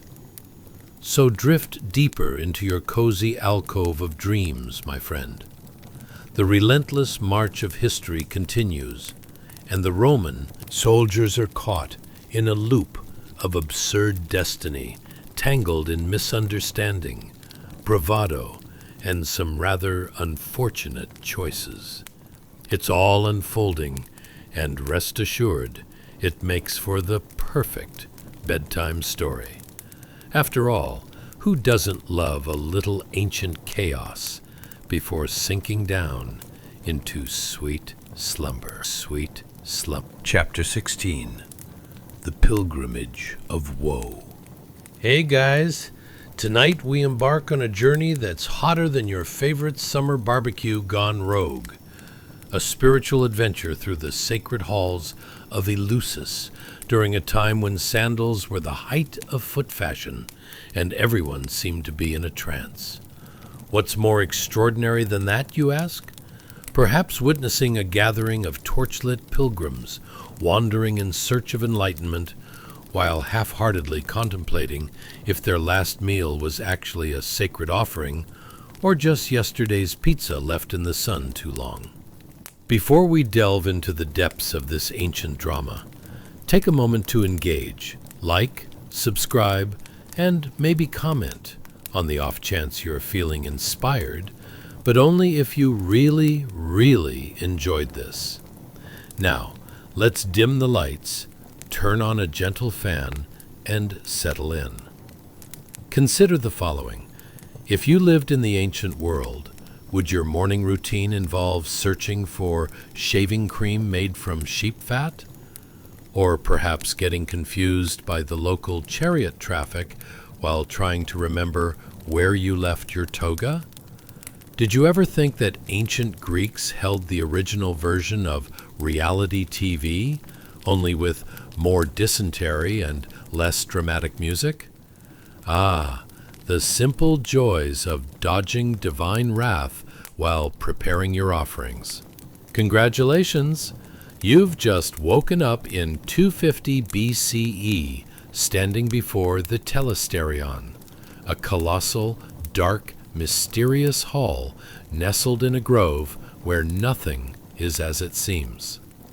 Picture it, half-illuminated faces filled with awe and confusion, much like the expressions of friends during a surprise birthday party when they've failed to remember the host's age. Let us take in the scene. The air is rich with the scent of burnt offerings, mingling like an unwelcome guest with the fragrant incense wafting through the dimly lit hall. The flickering torches cast shadows, creating shapes that dance with more enthusiasm than a toddler on a sugar high. Whispering pilgrims, their faces covered in a mix of hopeful anticipation and mild terror, assemble in festive solitude. They've come seeking mystery, or, at the very least, a meal that doesn't taste like yesterday's leftovers. As they file into the Telesterion, a curious mixture of joy, revelation, and dread unfurls in the chamber. This was no ordinary gathering, my weary wanderer. This was about unutterable visions of death, rebirth, and perhaps a bit of miscommunication over who brought the best wine. Imagine a massive cluster of people, each clutching a wax tablet and quill as if they were about to jot down some life-altering secrets, or simply detailing how their cousin once drank too much and danced with a goat. Let's meet some of our sacred guests. Ah, there's Demetrius, the overzealous philosopher who always has an analogy or two to share, standing in the corner, holding forth about the nature of existence, arms flailing as if he's trying to direct traffic on a busy Roman road. Then there's Callista, who's forming something resembling a prayer, clearly more interested in the altar's aesthetic rather than the spiritual implications. Spoiler alert, She's about to suggest a color scheme for their next gathering. As the chanting begins, a harmonic blend of melodious voices that, if we're honest, sounds like a choir of drunken goats, everyone falls into a state of reverence. What profound truths await, you wonder, while also silently scrutinizing whether that last snack was meant to settle in your stomach or escape into the cosmos entirely. You drift deeper into the haze of faith, close your eyes, and suddenly you're witnessing visions. Flames ripple across your consciousness, the same way your phone screen flickers when you're overusing its brightness. Here's our friend Hannibal, standing on the precipice of mythic greatness, possibly questioning why he was ever considered a military genius when wrestling with elephants seemed so straightforward. But as always, the universe has a way of tossing existential dilemmas your way at the most inconvenient times. Oh dear, you think, is that a mountain of elephants charging straight at me? Or did I just eat one too many olives? The scenery transforms into a battlefield filled with laughter and chaotic glories, a kind of mythological sitcom where Hannibal, his enduring legend inspiring even modern warriors, trips over his own ambition like a kid in a candy store, causing an avalanche of logistics that perplex even the best strategists. Who knew planning a war could involve so much paperwork, you muse amidst the shadows. Meanwhile, outside the hallowed space, a spectral breeze flutters through the trees, perhaps carrying the echoes of laughter from the recently departed, extending an invitation to reconsider life's deeper mysteries, like why priests can never quite manage to remember their congregation's names during important rituals, but always know how to make an impressive exit stage left. But oh, dear listener, here's where it gets truly absurd. Just as you start to feel the warmth of insight washing over you, the stoic-faced overseer steps forward, wrapped in layers and layers of robes that seem to offer the sort of comfort only found at a family reunion where no one remembers where the bathroom is. He raises his hands, and suddenly you're enveloped in a cacophony of profound declarations mixed with reams of paperwork for the local shipping and receiving department. Whispers about sacrosanct grounds and secret sciences of alchemy resonate like an embarrassing karaoke rendition wafting through a quiet neighborhood. Perhaps you've waited too long to join this spiritual bonanza after all? And just as you're teetering on the brink of enlightenment, or a good nap, the chants swell in volume, laughing through the absurdity of choices made long ago, as flickering lemons become divine symbols of truth, for some inexplicable reason.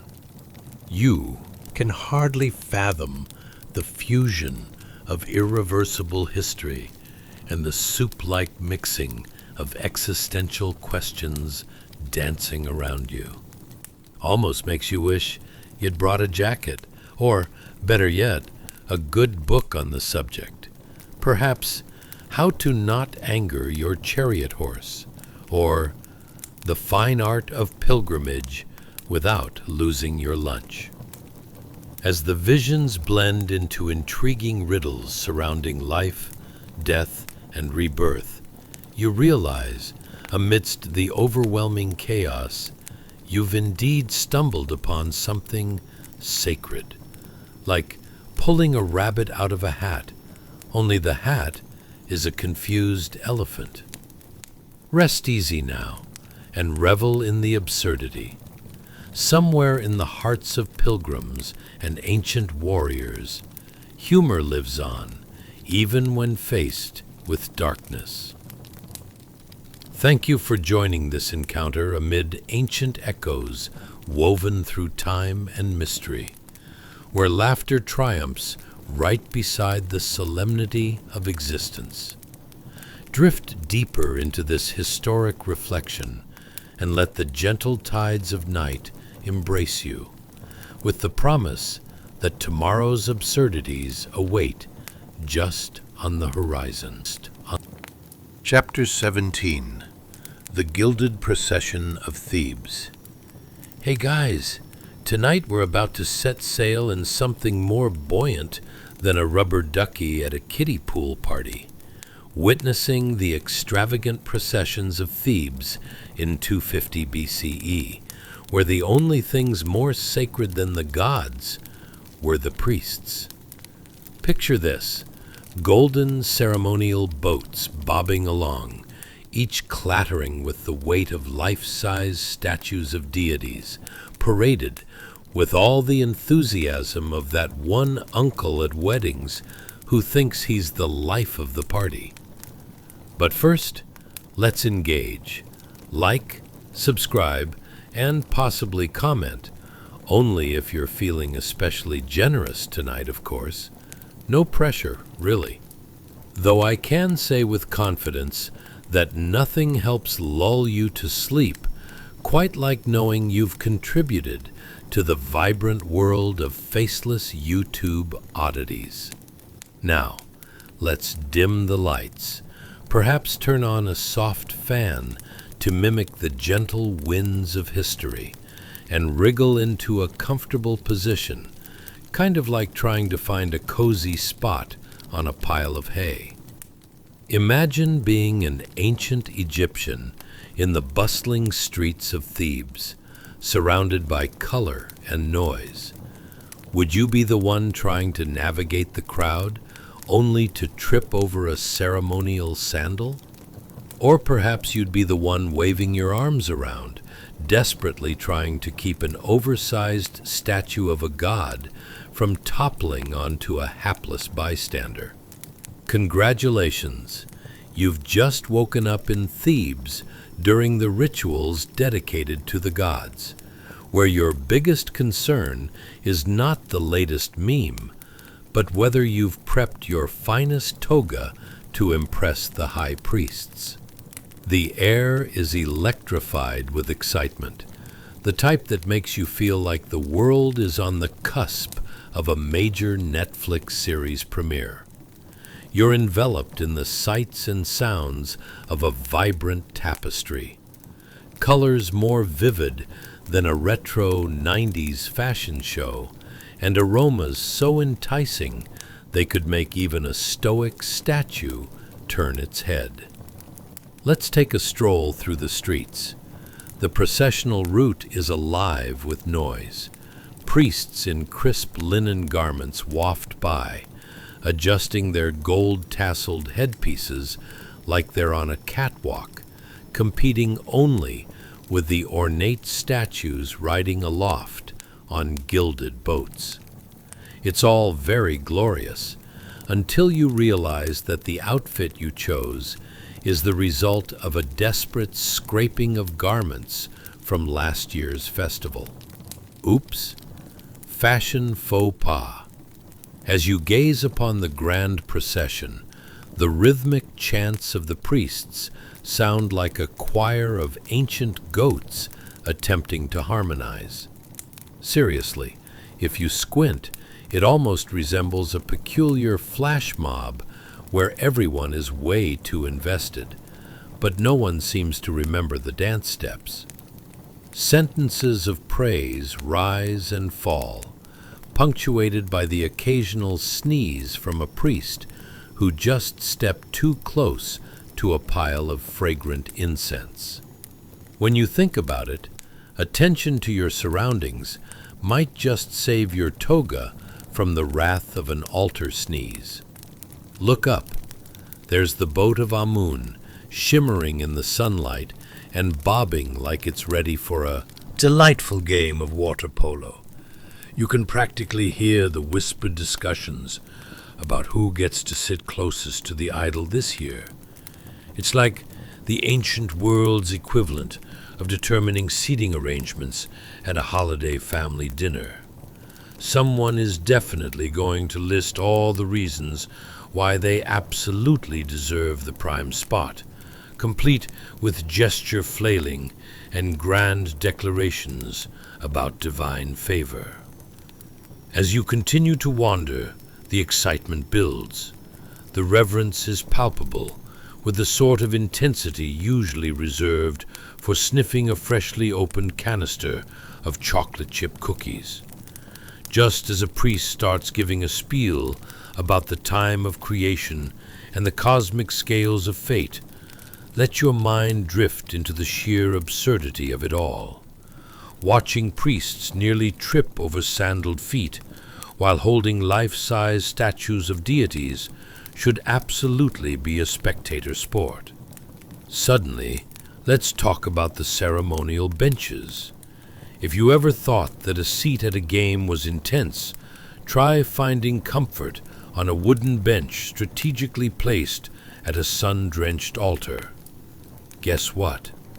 No cushions, just hardwood and the occasional splinter to remind you of your poor life choices. Prayers have been offered, and maybe even a mild curse or two against the person who forgot the cushion-making supplies. And as the processional boats make their grand turn to reveal the grand temple, you can almost picture chaos. Between the wafting incense and the almost too much enthusiasm to see the gods, someone inevitably loses control of a statue. You imagine the harmless commotion of priests scrambling. Quick! Somebody catch Khonsu before he takes a plunge! It's an image that brings a snicker as you drift through the holiday atmosphere of Thebes. The sheer joy is contagious. A sense of community fills the air, even among people who secretly wish they were home sipping super dry wine instead. You chuckle softly, appreciating the absurd intricacies of human nature across the ages. Can we get a snack soon, you wonder? Because even in the shadow of divine statues, food is sometimes the center of the universe, or at least a very convincing distraction. As the sun begins to dip below the horizon, and the gilded boats glimmer like the overly zealous decorations of an over-caffeinated holiday season, you feel a tranquility creeping in. Life may not always be as simple or as absurd as the festivals of Thebes, but within this playful chaos, wisdom swirls, reminding you that laughter and reverence can coexist beautifully. Rest easy now, dear traveler, drifting into a land of dreams woven with golden threads of absurdity and joy. The echoes of ancient laughter will follow as you float further into the evening, for the secrets of the gods and the occasional catastrophic statue await just beyond the horizon. What an adventure indeed! An adventure in Chapter 18, The Bizarre Reign of the Lord of Misrule. Hey guys!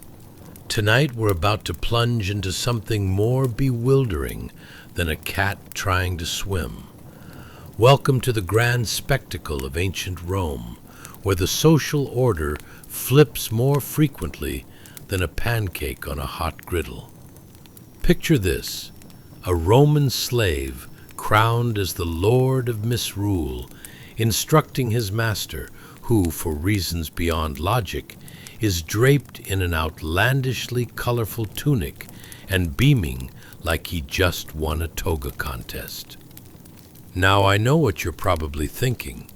What kind of game is this?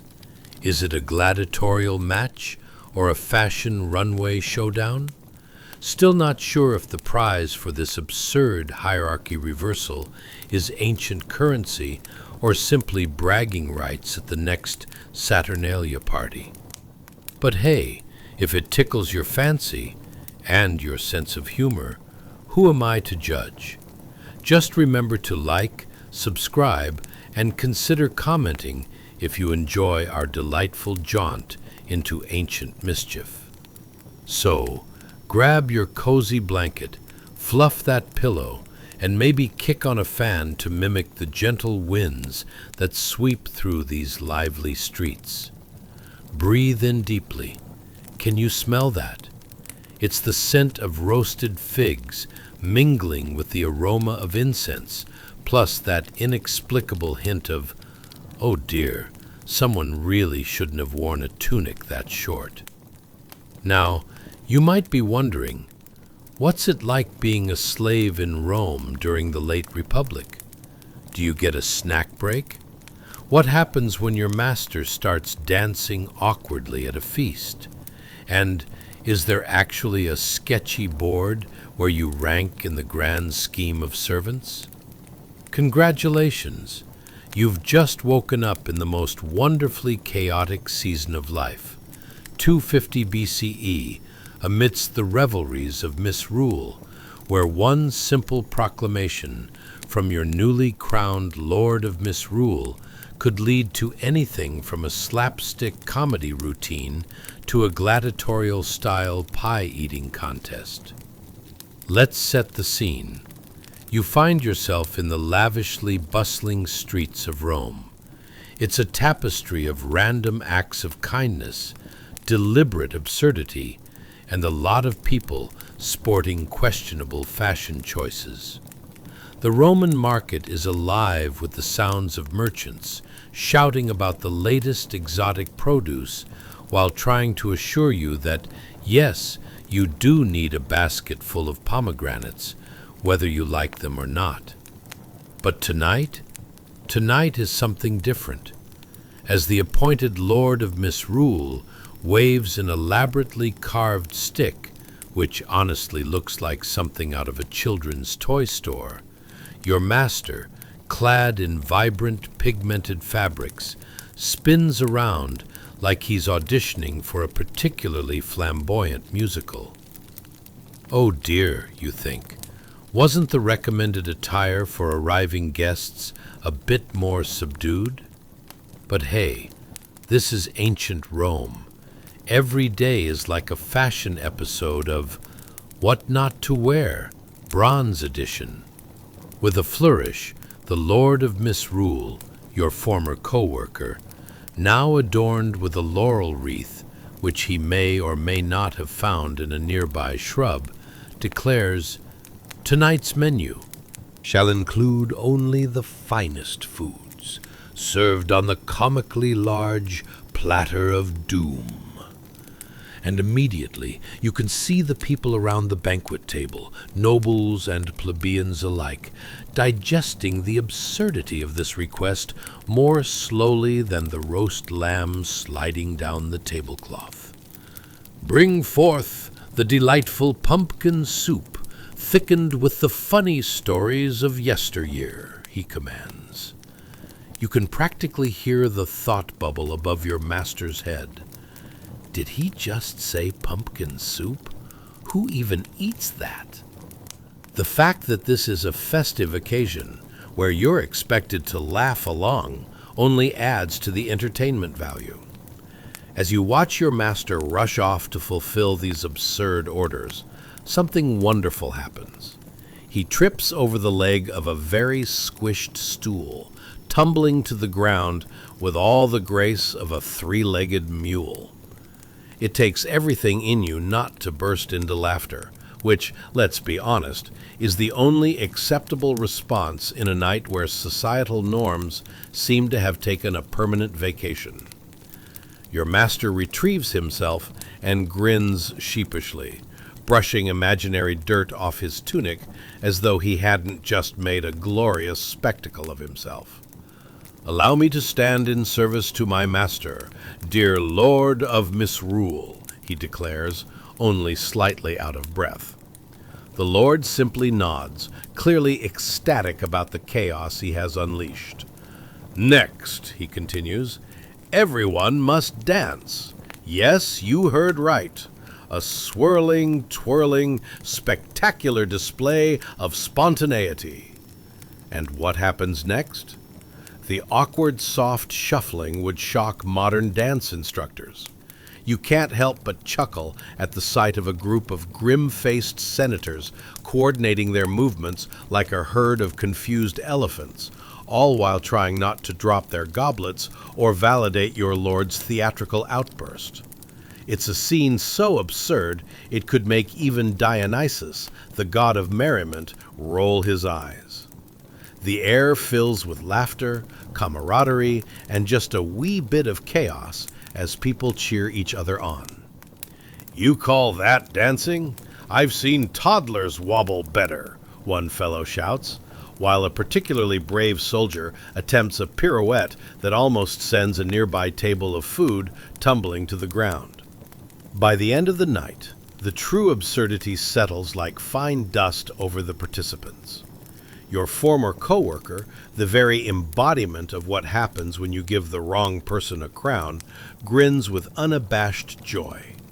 The laughter was a melody almost too sweet to bear, echoing through those crimson-draped halls, blending with the sense of wine and wild celebration. With a sigh that could bring peace to the most chaotic of gatherings, you surrender to the delightful absurdity of human existence in all its comical glory. After this strange and hilarious episode of role reversals, you're reminded that, even in the midst of chaos, the joys of fellowship and the sheer unpredictability of life always bring us together. Rest easy now, dear wanderer, as the Echoes of laughter slip into the soothing silence of the night. You carry with you the spirit of mischief and laughter, bridging the realms of humanity across time. What a wild spectacle it is, reveling in the joyous absurdity of our existence. Chapter 19. Leap of Faith in the Fiery Abyss. Hey guys, tonight we embark on an odyssey more flamboyant than a peacock at a cat convention. Welcome to the eve of Nowruz, the Persian New Year. Imagine, if you will, the scent of zesty saffron, the crackle of bonfires that could warm a woolly mammoth, and the delightful irrationality of people leaping over all of it, shouting at the flames like they're having an argument with a particularly sassy spirit. So why leap over a bonfire, you ask? It's not just a new fitness trend gone wildly awry. It's all about purification, like when you accidentally wear white to a spaghetti party. Everyone's craving a fresh start, spiritual balance, new beginnings, and maybe a little less drama in their lives. But before we dive in, let's take a moment. If you're enjoying our nighttime jaunt through history, or if you just want to know how crazy this can get, don't forget to like, subscribe, and comment down below. But only if you actually enjoy this cringe-worthy misadventure of ancient shenanigans. Now, let's set the mood. Dim the lights like you're trying to hide from an X in a crowded restaurant. Kick on a fan to recreate that gentle breeze rustling through the olive trees. Much better than waking up to static from your alarm clock. Snuggle deep into your blankets. Can you smell the rich earthiness of roasted nuts mixed with the slight hint of, oh no, did someone really just leap over the fire? But what's life like for the Persians on the eve of Nowruz? Do you possess the agility of a gazelle, knowing full well you might end up face first in the nearest shrub? Or perhaps you get overly excited and shout, "Catch me, fire," only to realize, oops, no one's catching you. Congratulations, you've just woken up in the year 250 BCE, where societies are bustling, bonfires are roaring, and everyone seems to have a bit too much enthusiasm for simple gymnastics. Talk about living on the edge. Let's set the stage for the grand leap. Imagine you're in the heart of Persia, enveloped in the undeniable excitement of the new year. The air is thick with the scent of juniper and spices, swirling like a fragrant tornado, tickling your nostrils while tantalizing your taste buds. All around you, folks are garbed in vibrant silk, patterns swirling like a confetti explosion at a birthday party, and everyone is happiness personified, except that one guy who just tripped over his own sandals. The soundscape? Fabulous, really. Laughter bubbles like a once innocent babbling brook, mixed with the occasional loud crackle of flames as folks prepare to do utterly illogical things. "Shall we leap through that fire?" someone chirps, as if it's just an ordinary Tuesday. You'd think they're suggesting a casual stroll, but nay, this is a leap into the fiery depths of purification. Sign me up for that parade of oddities. You catch snippets of conversation, snippets of sheer absurdity, like one enthusiastic woman proclaiming, "It's a leap of faith, darling. If I survive this leap, my bad back might just fix itself." It's like yelling out, "If I survive this hurdle, I'll definitely run in the next marathon." Only this marathon has hot coals instead of running shoes. So what's the plan? Everyone gathers around the bonfire like moths drawn to an unfortunate fate, voices rising in a cacophony of cheers, all united by a common sense of impending lunacy.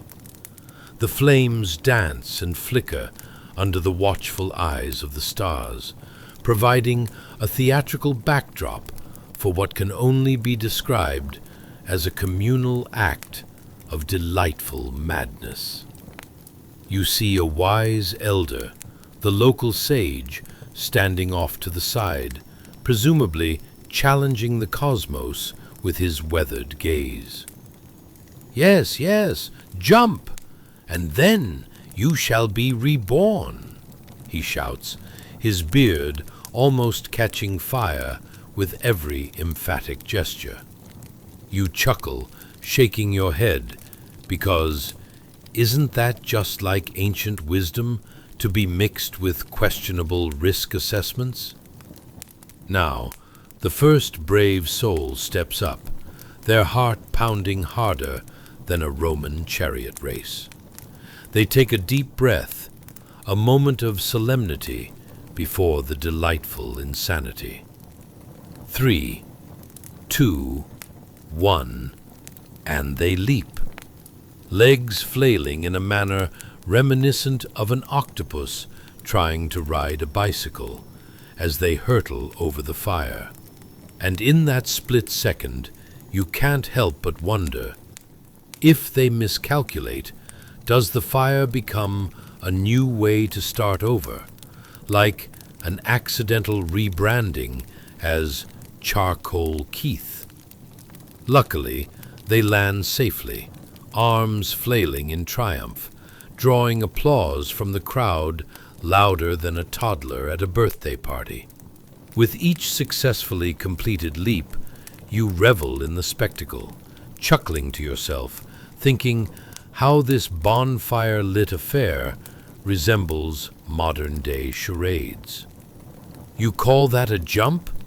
My grandmother took on 2 goats and a cart, and she still made it to the bazaar on time. It's a swirling sea of chaos and jubilation, and you're right in the thick of it.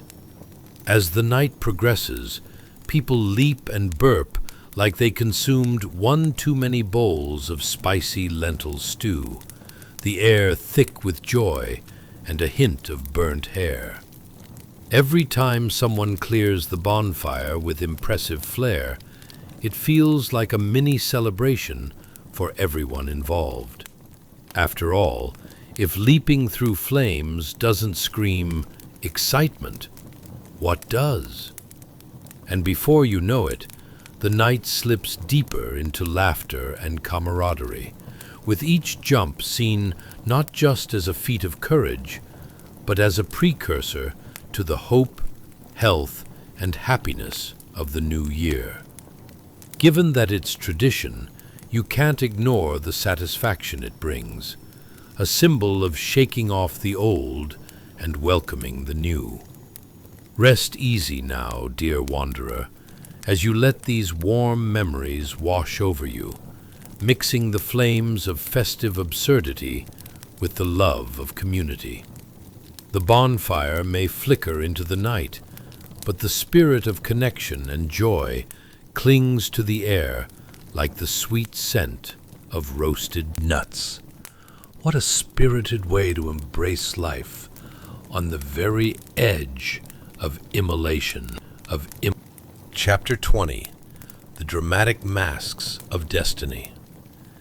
Hey guys, tonight we find ourselves in a place more dramatic than a soap opera marathon with a side of Greek tragedy. Welcome to the Theater of Dionysus, where the air is thick with the scent of olive oil, and the only thing more exaggerated than the actors' performances is the audience's reactions. Imagine this, a crowd gathered in an amphitheater, wearing masks so elaborate they'd make a peacock green with envy. You might even find a smile on the face of a tragic hero contemplating their impending doom. Now, you may be wondering, what's the deal with these masks? Are they trying to hide something, or just competing for best in show? Well, these masks aren't just for crossing an emotional bridge. They serve a dual purpose. Why limit your expression to a frown when you can transform into a sad-faced monster in one swift flick? Bonus points if you end up looking like your neighbor after a bad hair day. Speaking of neighbors, how do you feel about public displays of emotional turbulence? Ever find yourself sweating bullets during a dramatic moment in a movie, wondering if your popcorn could save the day? Well, tonight, you're in for a treat. Are you ready to witness the melodrama of fate, revenge, and the occasional betrayal, as if binging on a season finale? Before we dive headfirst into the swirling vortex of tragic storytelling, don't forget to like, subscribe, and comment down below. Only if you're thrilled about joining this absurd, time-traveling exercise through history, of course. Now, let's set the ambiance. Dim the lights like you're about to watch your life flash before your eyes. Crank up a fan to recreate that authentic Mediterranean breeze, perfect for sticking to your clothes like the remnants of last week's dinner. Wrap up snug in your blankets, as though preparing to brace yourself against the tempest of emotional upheaval unfolding before you. Congratulations! You've just woken up in 250 BCE, where Athenians are gathered in the Theater of Dionysus, some more eager for the latest gossip than for the performances. Picture it: rows of citizens, bathed in sunlight, fanning themselves with leaves while pretending they're not secretly rooting for the doom of the protagonist. Curious cats, aren't they? But really, what's it like in this hallowed space where the great playwrights of history are about to unleash thrilling tales of human tragedy? Do you feel that? It's the tension in the air, like that moment before you open a mystery-flavored jelly bean. Is it coconut, or worse, buttered popcorn? The faint sound of a lyre fills the air, while enthusiastic whispers about the latest tragedies rip through the crowd. After all, what's more fun than watching someone else's existential crisis while sipping on a little wine? As you take in the scene, Your seat cushions are likely just as lumpy as the cushions in your living room, except here they are. Probably made from whatever scrap materials hastily cobbled together, sprinkled with the residue of yesterday's roasted chestnuts. The audience leans forward, masks in place, a whirlwind of exaggerated expressions. One is poised with wide eyes that practically scream, "I am the embodiment of tragic fate," while another's sneer reads more like, "Someone spilled grape juice on my tunic." The actors are garbed in clothing that resembles the lost trash of a festival, layered and flowing because why not flaunt how long it takes to metamorphose from human to character? As the performance begins, the soft sound of dress rustling fills your ears. The chorus bursts into song, belting tales of heartache and despair with all the subtlety of a drunken soul in a tavern. You might even feel inclined to join in, but a second thought stops you. It's the kind of singing that could scare animals and make passers-by ponder their life choices. "Behold our ancient heroes," the lead thespian cries. "Here stands Oedipus, the man doomed by fate, like a clumsy waiter at a high-stakes dinner party." The audience gasps and nods knowingly, as if they themselves have tangled with destiny more than once, sans tragedy, of course. You can almost hear the background murmurs. Did he really just say that? As the tragedies unfold, you can't help but feel a wave of catharsis wash over you. You're not just watching a story, dear friend. You're part of an emotional roller coaster that reminds you how badly a bad hair day really is in light of fatal flaws and familial betrayals. Ah, the joy of collective suffering. It's almost as if you're attempting to endure a particularly nasty episode of reality TV, but with a much stronger moral compass. The audience bobs and sways with the emotions on stage, a beautifully choreographed disaster of empathy, like trying to dance the Macarena while simultaneously brushing your teeth. It's just that chaotic. At the climax, the hero agonizes over their choices, and the crowd roars with laughter and tears. From your seat, you're almost tempted to yell out, "Really, Oedipus? You didn't see that one coming?" And as the plot thickens, the swirling hopelessness of their misfortune brings unexpected comfort. It's like realizing that your grass could grow an extra inch right before a drought, but at least you have all this delightful misery to bond with everyone around you.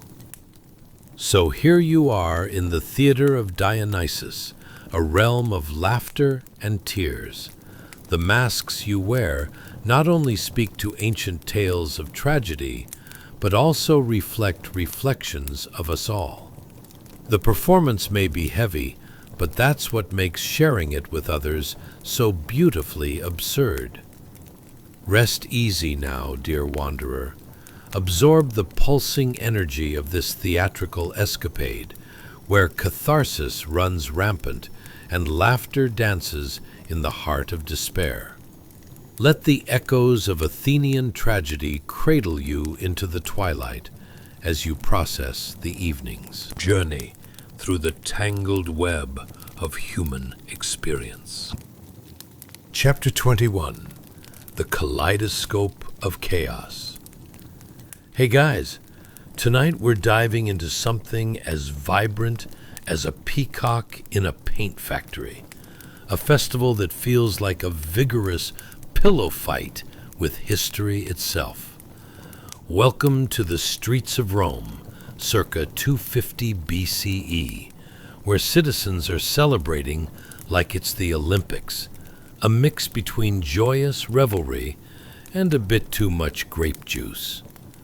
Picture this: folks tossing colorful gulal powder like it's confetti, all while dancing around with the room temperature enthusiasm of a caffeinated squirrel. Now, before we get lost in the kaleidoscope of chaos, let's ponder some serious questions.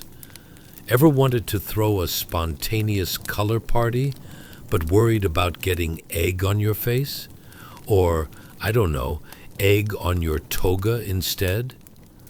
What's the appeal of covering yourself in vibrant powders when you could just hit the local spa for a mud mask?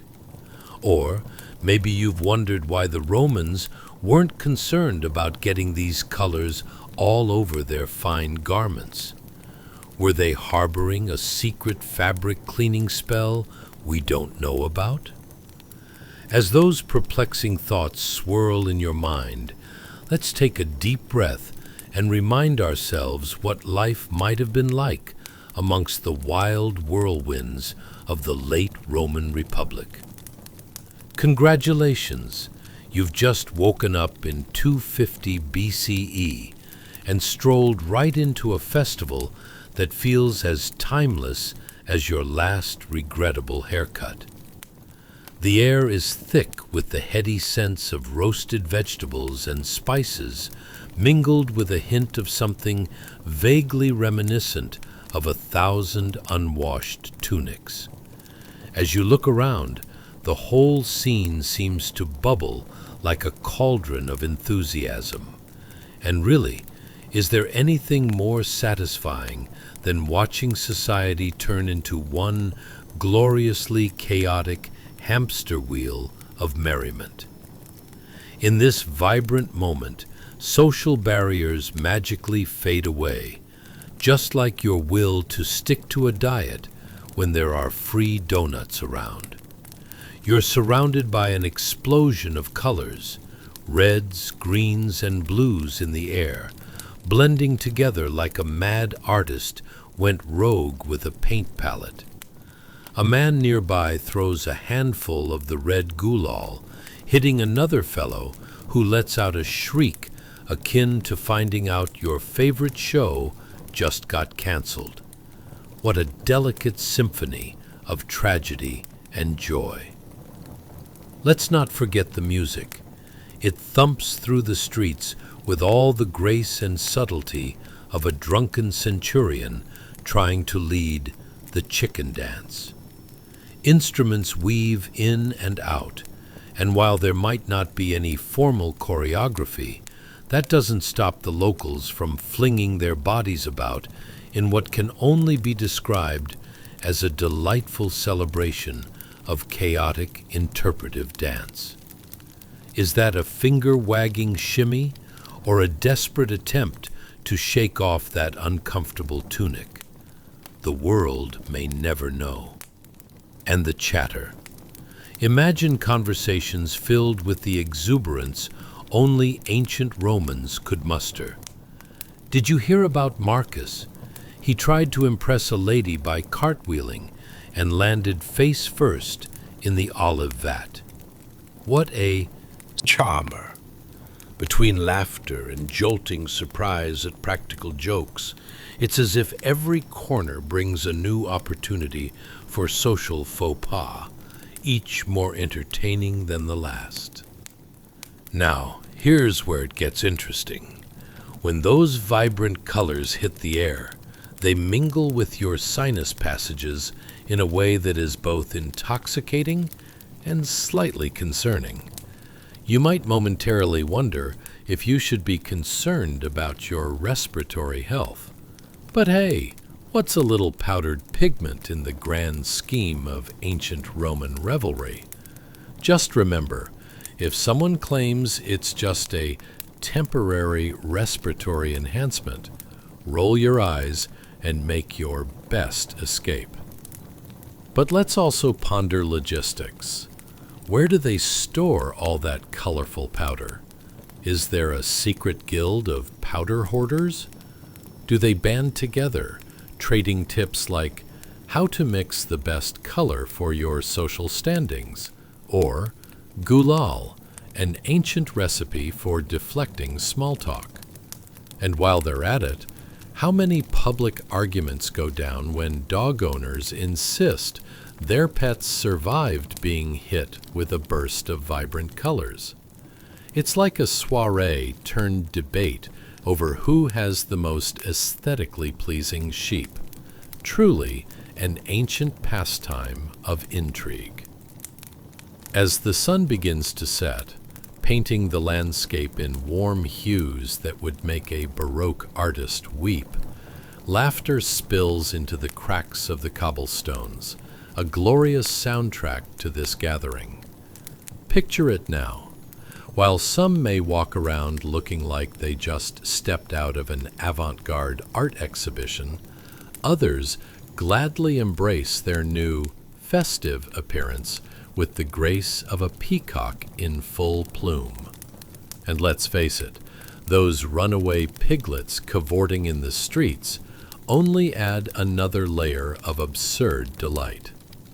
Here you are, surrounded by the lives of citizens who, for a brief flicker in time, have cast aside their ranks and role as staunch patricians or lower-class plebeians. Instead, they twirl and swirl through this blizzard of colors, sharing laughter and stories adorned with gulal like a badge of honor. It's as if for one dazzling day, the entirety of Rome collectively decided to ignore the mundane, opting instead for the gloriously ridiculous. And who could blame them?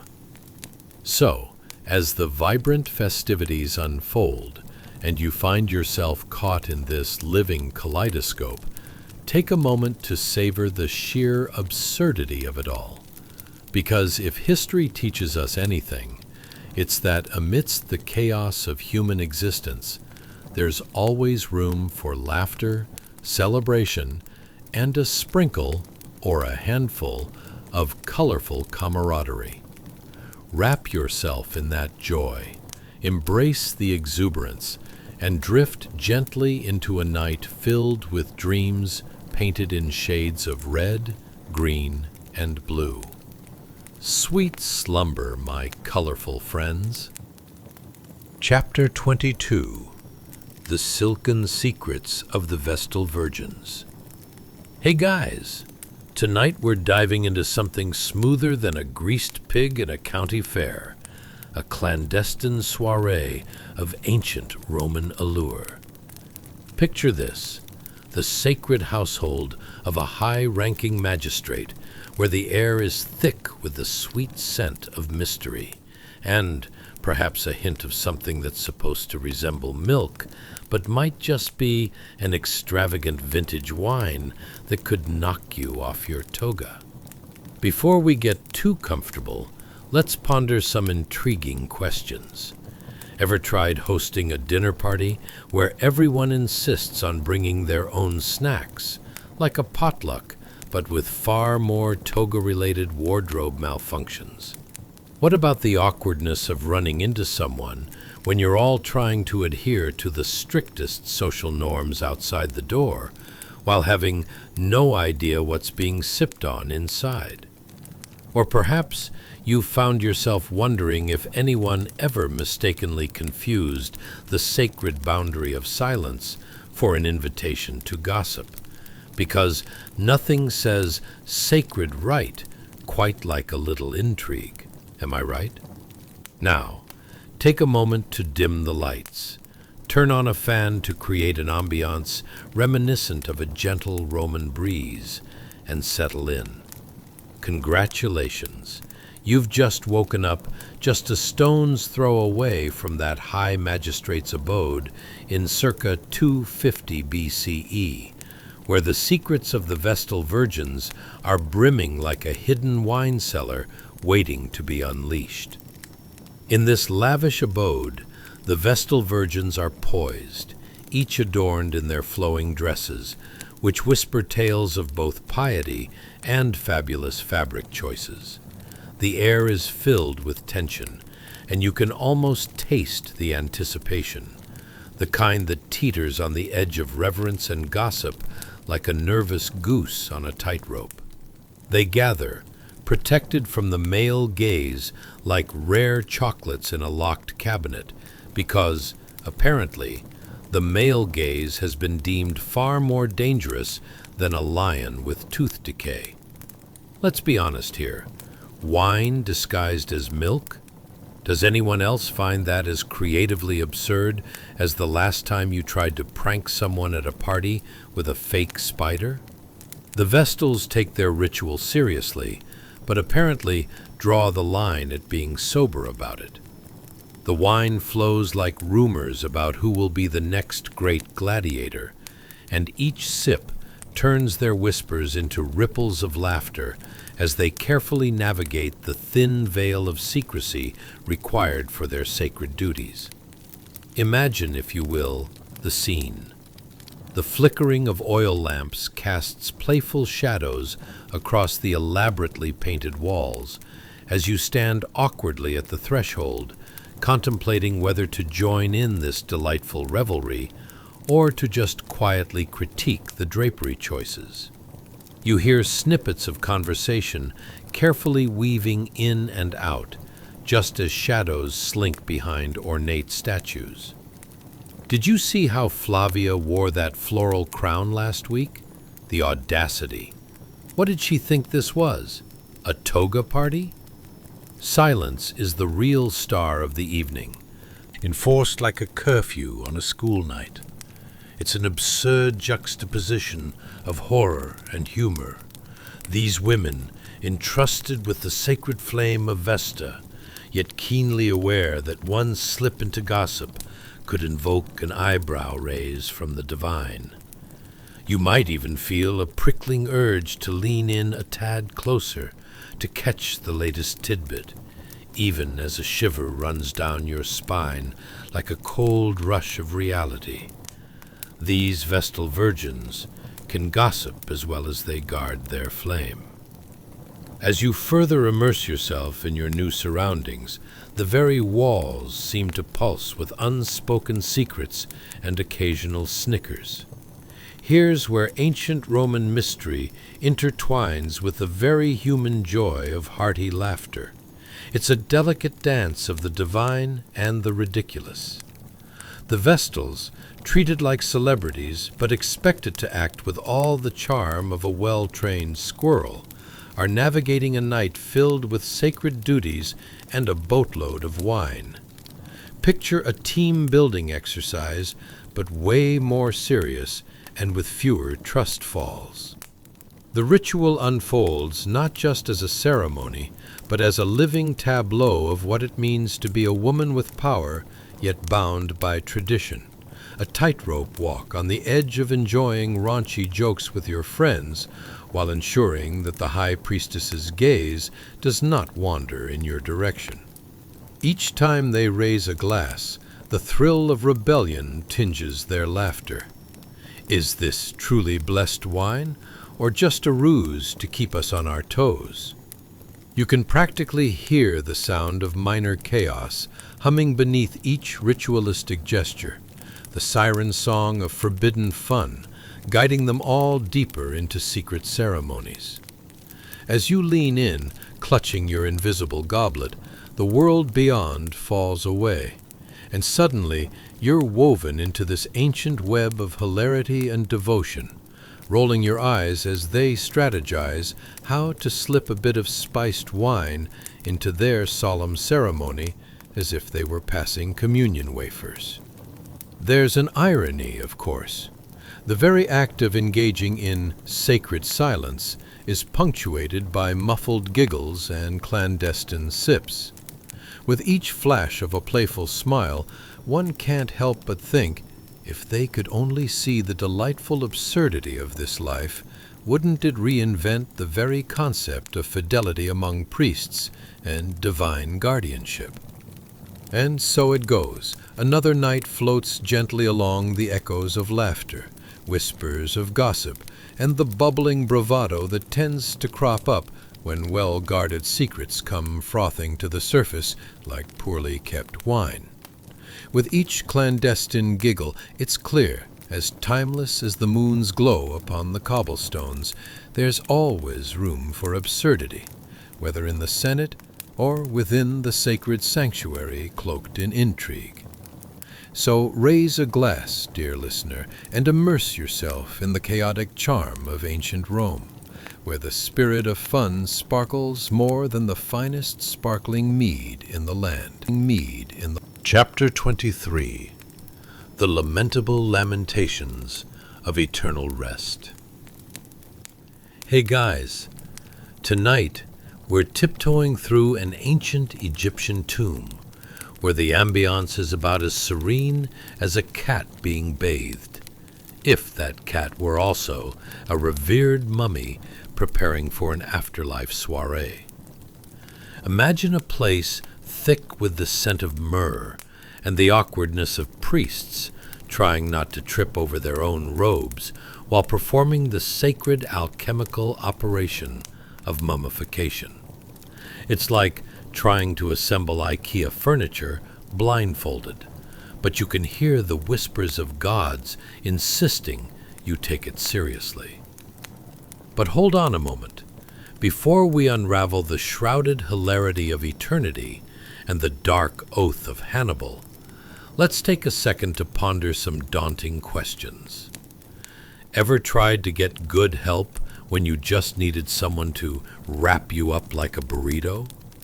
Or maybe you found yourself wondering if your last meal was so good that you'd consider it foraging for the afterlife. What about the incessant struggle of flat-pack furniture when your final resting place is a tomb? If only they had screw-top sarcophagi. So grab your dimmer switch, turn it down to that cozy ambiance of, I just woke up, but I need another hour, and prepare for a journey. Congratulations, you've just woken up in 250 BCE, and trust me, eternal slumber comes with significantly fewer Netflix choices than you might expect. As you blink away the dreamy haze, feel the cool, slightly musty air of the chamber wrap around you like an unwelcome, warm hug. The flickering oil lamps cast a golden glow over the bejeweled sarcophagi, each more extravagant than your last vacation, that one where you swore you'd never eat that much tzatziki sauce again. Meanwhile, the priests are engaged in the time-honored activity of wrapping corpses with all the enthusiasm of a kid unwrapping a ridiculously difficult birthday gift. So, let's talk about this mummification process. Imagine every priest as a sort of caffeinated burrito maker, sans the guacamole, of course. The first step is to remove the internal organs, a task met with as much enthusiasm as removing a stubborn sock from under the couch. Kidneys, heart, lungs. Which one goes first? Wait, did we lasagna the wrong way again? The organs get placed in canopic jars decorated like ancient cheerleaders, ready to root for the mummies, but showcasing quite possibly the worst mascot designs known to humanity. The priests don't mind this, of course, because they view it as their version of abdominal workouts. While everyone else is busy sweating in the fields, these guys are doing more scraping, pulling, and probably shouting at each other than you'd find during a family game of Monopoly gone wrong. Picture them gingerly removing organs with the care of someone handling a long-lost family heirloom, while simultaneously telling each other, "You've got this. It's just a liver, not a life crisis." Now, let's not forget the fun part, the embalming fluid. Imagine a concoction of myrrh, cedar oil, and natron, the kind of magical potion that makes you question why it wasn't sold in hipster apothecaries. Oh, you're looking for something to make your skin glow. Try this natron, guaranteed to keep you feeling fresh for at least 3,000 years. As you look around the chamber, take in the bandages. They twirl into intricate patterns like Grandma's knitting hobby gone absolutely bonkers. What these priests didn't realize is that their end result looked less like a revered body preparing for the afterlife, and more like a toddler's art project involving way too much tape. But let's face it, ever tried to wrap a present with enthusiasm, only to have it end up looking like a crumpled mess? Now translate that energy to the ancient priests, who must have been competing for the title of most creative way to disrupt the afterlife. They delicately apply resin, thinking they've concocted the world's best craft idea. I'm mummifying this poor sap, and in 10,000 years, it'll still smell like summer camp. It's like they were prepping to unveil the mummified masterclass, how to make spirits laugh eternally. The rituals go on, chants are shouted like bad opening acts, and you'd think the priests had just been informed their favorite soap opera was getting canceled. Slowly, the body, once a living, breathing entity, is now a veiled figure destined for a cozy, eternal box, with enough amulets to make a thrift shop owner weep tears of joy.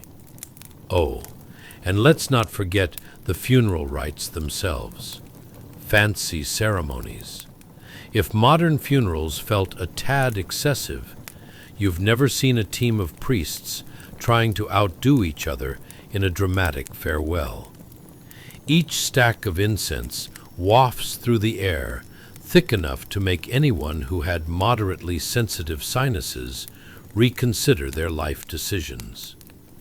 Just one more layer, and we'll call it good. It's not like we can have a do-over.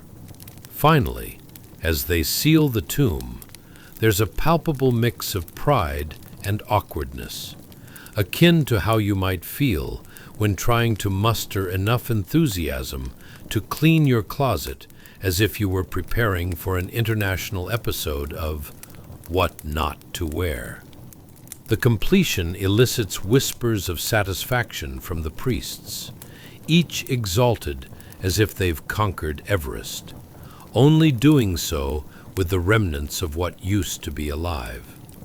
And there you are, nestled into this tale of ancient absurdity, the distinct realization settling in. Mummification, while a sacred affair, feels more like a bizarre mix of pride and perpetual jokes about grave decor than anything else. As the priests step back to survey their handiwork, just remember, when life gives you mummies, wrap them up and let the cosmic chuckles roll on. Chapter 24, Jabir's Lab, where science meets silliness.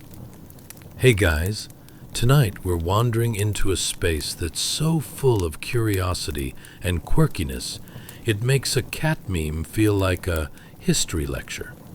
Welcome to 8th century Baghdad, where alchemy meets absurdity. And let me tell you, no one quite knew if they were trying to turn lead into gold or simply desperate for a good cup of coffee. Imagine a laboratory packed to the brim with bubbling alembics and retorts, each piece of equipment looking like it just finished a late-night rave, covered in flecks of dubious concoctions, and sported just as many secrets as a magician with a disappearing rabbit. But first, let's ruminate on some rather curious questions. Have you ever tried mixing drinks for your friends at a party, only to create a concoction that not only looks questionable, but tastes like bad decisions? Or what about that moment when you open a kitchen cabinet and every spice jar falls out like they're auditioning for a comedy show?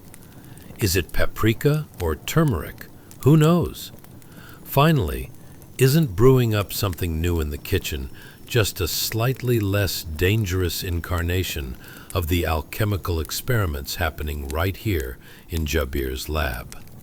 Spoiler alert, they both can lead to divine creations or cosmic disasters. So, settle in, dim your lights, and let your imagination dance amidst the fragrant scents of juniper and the unmistakable undercurrent of panic that envelops every alchemist as they try to figure out if the bubbling potion is a form of potent medicine or just yesterday's leftover pickles gone rogue. Congratulations! You've just woken up in 8th century Baghdad, a time when the quest for knowledge was only eclipsed by the quest for the world's most fashionable robe. As you look around, the scene unfolds like a bizarre dream. Because honestly, how often do you find yourself in a place where you can hear the melodious whispers of scholarly debates mixed with the occasional, "Oops, that was way too much sulfur"?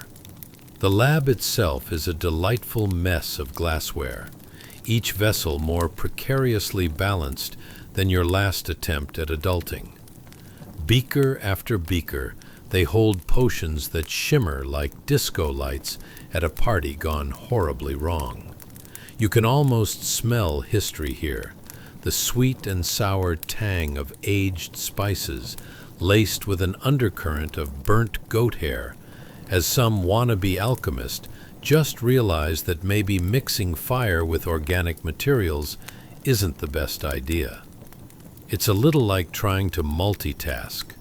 How much laundry can one person do before the whole room becomes a decorative shrine to chaos? Jabir, our intrepid alchemical wizard, imagine a mix between your quirky science teacher and your most eccentric aunt who insists she's a kitchen witch, is busy refining the processes of distillation and crystallization.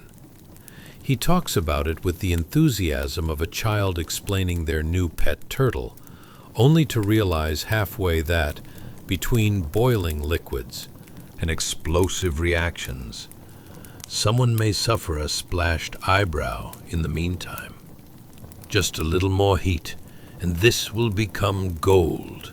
Or, wait, what color is that supposed to be? Picture this. Fans whirring softly to one side, while Jabir excitedly mixes a handful of strange powders, as if he's preparing for a family reunion potluck. If I add this pinch of something somehow mysterious, will I get gold, or will I just clog the plumbing? Each step in the alchemical process becomes an episode of their very own cooking show. Will the gold or the mysterious blob win, complete with dramatic gasps as experiments turn a shade of green that suggests complete catastrophe? Let's also not ignore the music of the lab, gurgles, pops, and the occasional ominous hiss, sounding less like the symphony of scientific discovery and more like an uncoordinated karaoke night.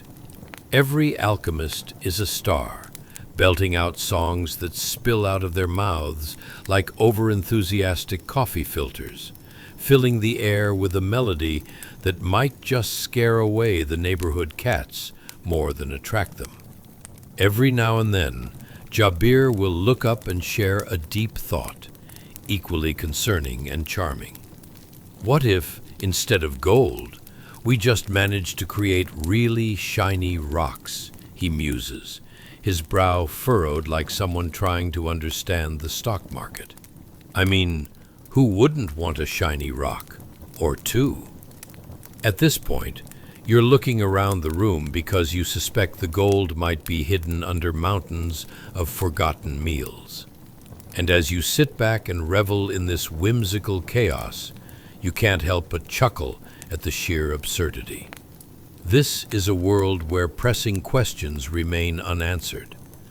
Why does my distillation equipment look like a rejected alien spacecraft? Or, how do we know that Mercury isn't just a bad breakup waiting to happen? Jabir's burning ambition and awkward charm adds layers to the already befuddling endeavor that is alchemy. And really, who doesn't want to be a part of a community striving for enlightenment, while also questioning why last week's leftovers are still taking up space? But as evening shadows lengthen, the atmosphere takes on an enticing calm, the vibrant chaos of the lab weaving itself into a soothing ambience. The bubbling sounds softening like whispers, the beakers glisten, and as you begin to drift deeper into this magical world, it brings to mind one profound wisdom. Sometimes the path to discovery is paved with glorious blunders, some laughter, and a touch of risky experiments that may or may not lead to life-changing potions, or a rather flamboyant future museum exhibit about the awkward origins of alchemy. Chapter 25. The Alchemical Garden of Oddities. Hey guys, tonight we're diving into a realm where the mysteries of the cosmos blend with the wackiest gardening fails you could possibly imagine. Welcome to around 250 BCE, a time when people believed that by combining a little bit of wax, a hint of rose petals, and maybe a few sprinkles of something that sounds suspiciously like a bad cologne, they could unlock the secrets of life itself. You thought your attempts at growing tomatoes were ambitious? Think again. Picture this: ancient Romans, with more confidence than common sense, eagerly collecting herbs and mixing potions in hopes of sprouting a new world from the soil. Except, spoiler alert, half of them end up growing interesting results that would make a modern gardener weep. Ever wondered what it would be like if you accidentally grew a cactus instead of basil, and it was too stubborn or proud to go away? Imagine the drama. But before we step into the alchemical garden, let me ask you this.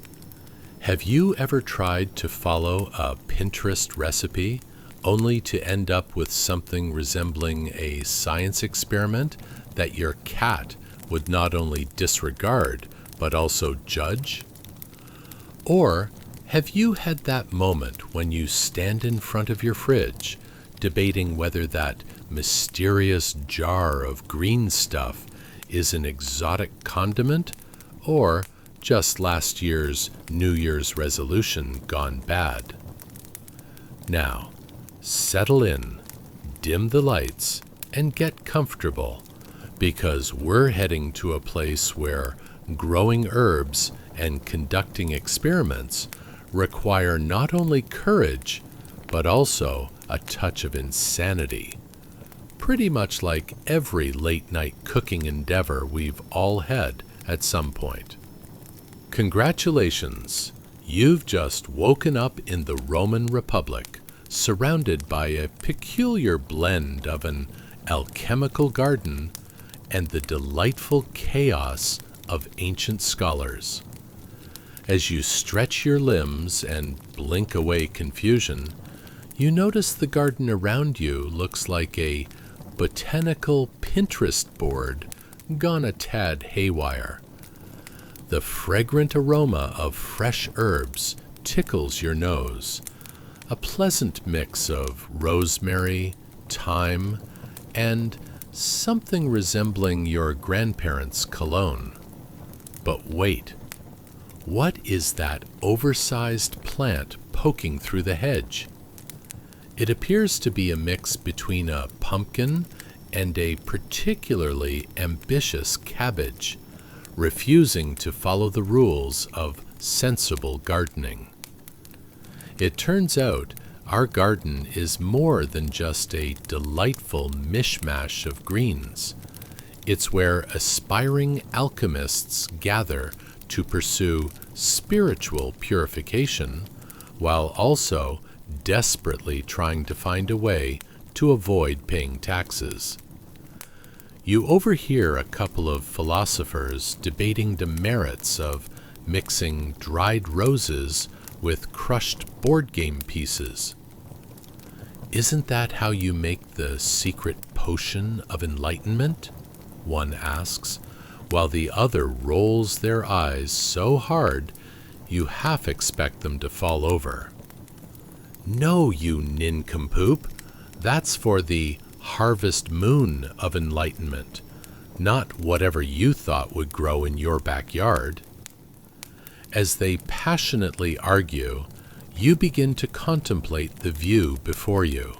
A diagram etched into damp soil shows a mystical fusion of a rose, a cross, and those funky alchemical symbols that looked like they were scribbled by a toddler. It practically screams, "Get your purification right here." It's like the ancient version of a motivational poster with a side of existential dread. The whispers of history brush against your ears, the kind of whispers that make you think, maybe I should have paid more attention in that one philosophy class, as you ponder what it means for the soul's inner perfection to mix with the questionable herbal concoctions being touted by a man in a robe that looks a little too much like a bathrobe. Will pure thoughts mixed with herbs yield enlightenment, or just another bad smell? He ponders aloud. Take a moment to imagine those ancient scholars hunched over clay tablets, diligently taking notes about which herbs might actually help them achieve nirvana, while also arguing about the necessity of wearing sandals to ensure true enlightenment. Was it a requirement or just a fashion choice? Clearly, the sandals symbolize a path to inner peace, one insists, while the other's bare feet scream, "No, that's just an excuse to avoid laundry." The alchemical processes unfold here like a slapstick comedy. Open flames, bubbling pots, and people dashing about in what looks like they've gone through a fabric store's reject pile. As an excited alchemist reaches for a jar labeled mystical powder, you realize this could either yield the next great discovery or create the world's worst piñata. Right there, in the midst of chaos, someone sneezes loudly, causing a miniature explosion of brightly colored dust. It's a real slapstick moment, one that would make anyone wish they had popped popcorn for the show, and you can't help but chuckle. The crowd barely flinches. They've clearly seen enough of this delightful absurdity to know it's just part of alchemical life. But amidst the frolicking and herb-induced ramblings, there lurks a hidden tension. Every alchemist secretly knows they are one miscalculation away from either genius or utter chaos. Remember, one wise sage warns gravely, in the world of alchemy, there's no path to spiritual perfection that doesn't involve a bit of trial and error, or, at the very least, a lot of splattered ingredients on your favorite robe. More laughter erupts, filling the garden, blending with the floating scents of rosemary and something suspiciously toga-like. And just as you find yourself lost in the joy of it all, the heady aroma of potential narratives wafts through the air. Here in the alchemical garden, something extraordinary is boiling just beneath the surface. Whether it's a new path to personal enlightenment or simply the beginnings of a very awkward family reunion, one thing is for sure. The quest for inner perfection might just be worth the laughs, and maybe even a sprinkle of chaos. And who wouldn't want to walk away with a story about the time they accidentally cultivated a plant that looked like it ghosted its way through a family tree? How delightfully absurd. And so, as our journey through the darker, stranger corners of the past slowly comes to rest, it's worth taking a moment to sit with what we've seen tonight. History wasn't lived in clean museum halls or neatly written timelines. It was lived in cold rooms, smoky kitchens, crowded streets, and uneasy nights. People endured hunger, confusion, superstition, and routines that would feel almost unbelievable to us now. They ate questionable food, trusted rituals they barely understood, and woke each day unsure whether comfort or chaos would greet them first. And yet, they carried on. There's something oddly humbling about that. Even wrapped in hardship, humanity found room for curiosity, laughter, belief, and persistence. A shared meal, no matter how strange, still brought people together. A whispered oath still gave meaning. A clumsy experiment by candlelight still carried hope. The past reminds us that resilience isn't loud or heroic most of the time. It's quiet, stubborn, and deeply human. And as you rest here now, safe and warm, it's okay to feel grateful for the small comforts around you. Clean water, soft blankets, a peaceful night without rituals to appease unseen forces. You don't have to earn your rest the way they did. You're allowed to simply have it. So let the weight of the day drift away.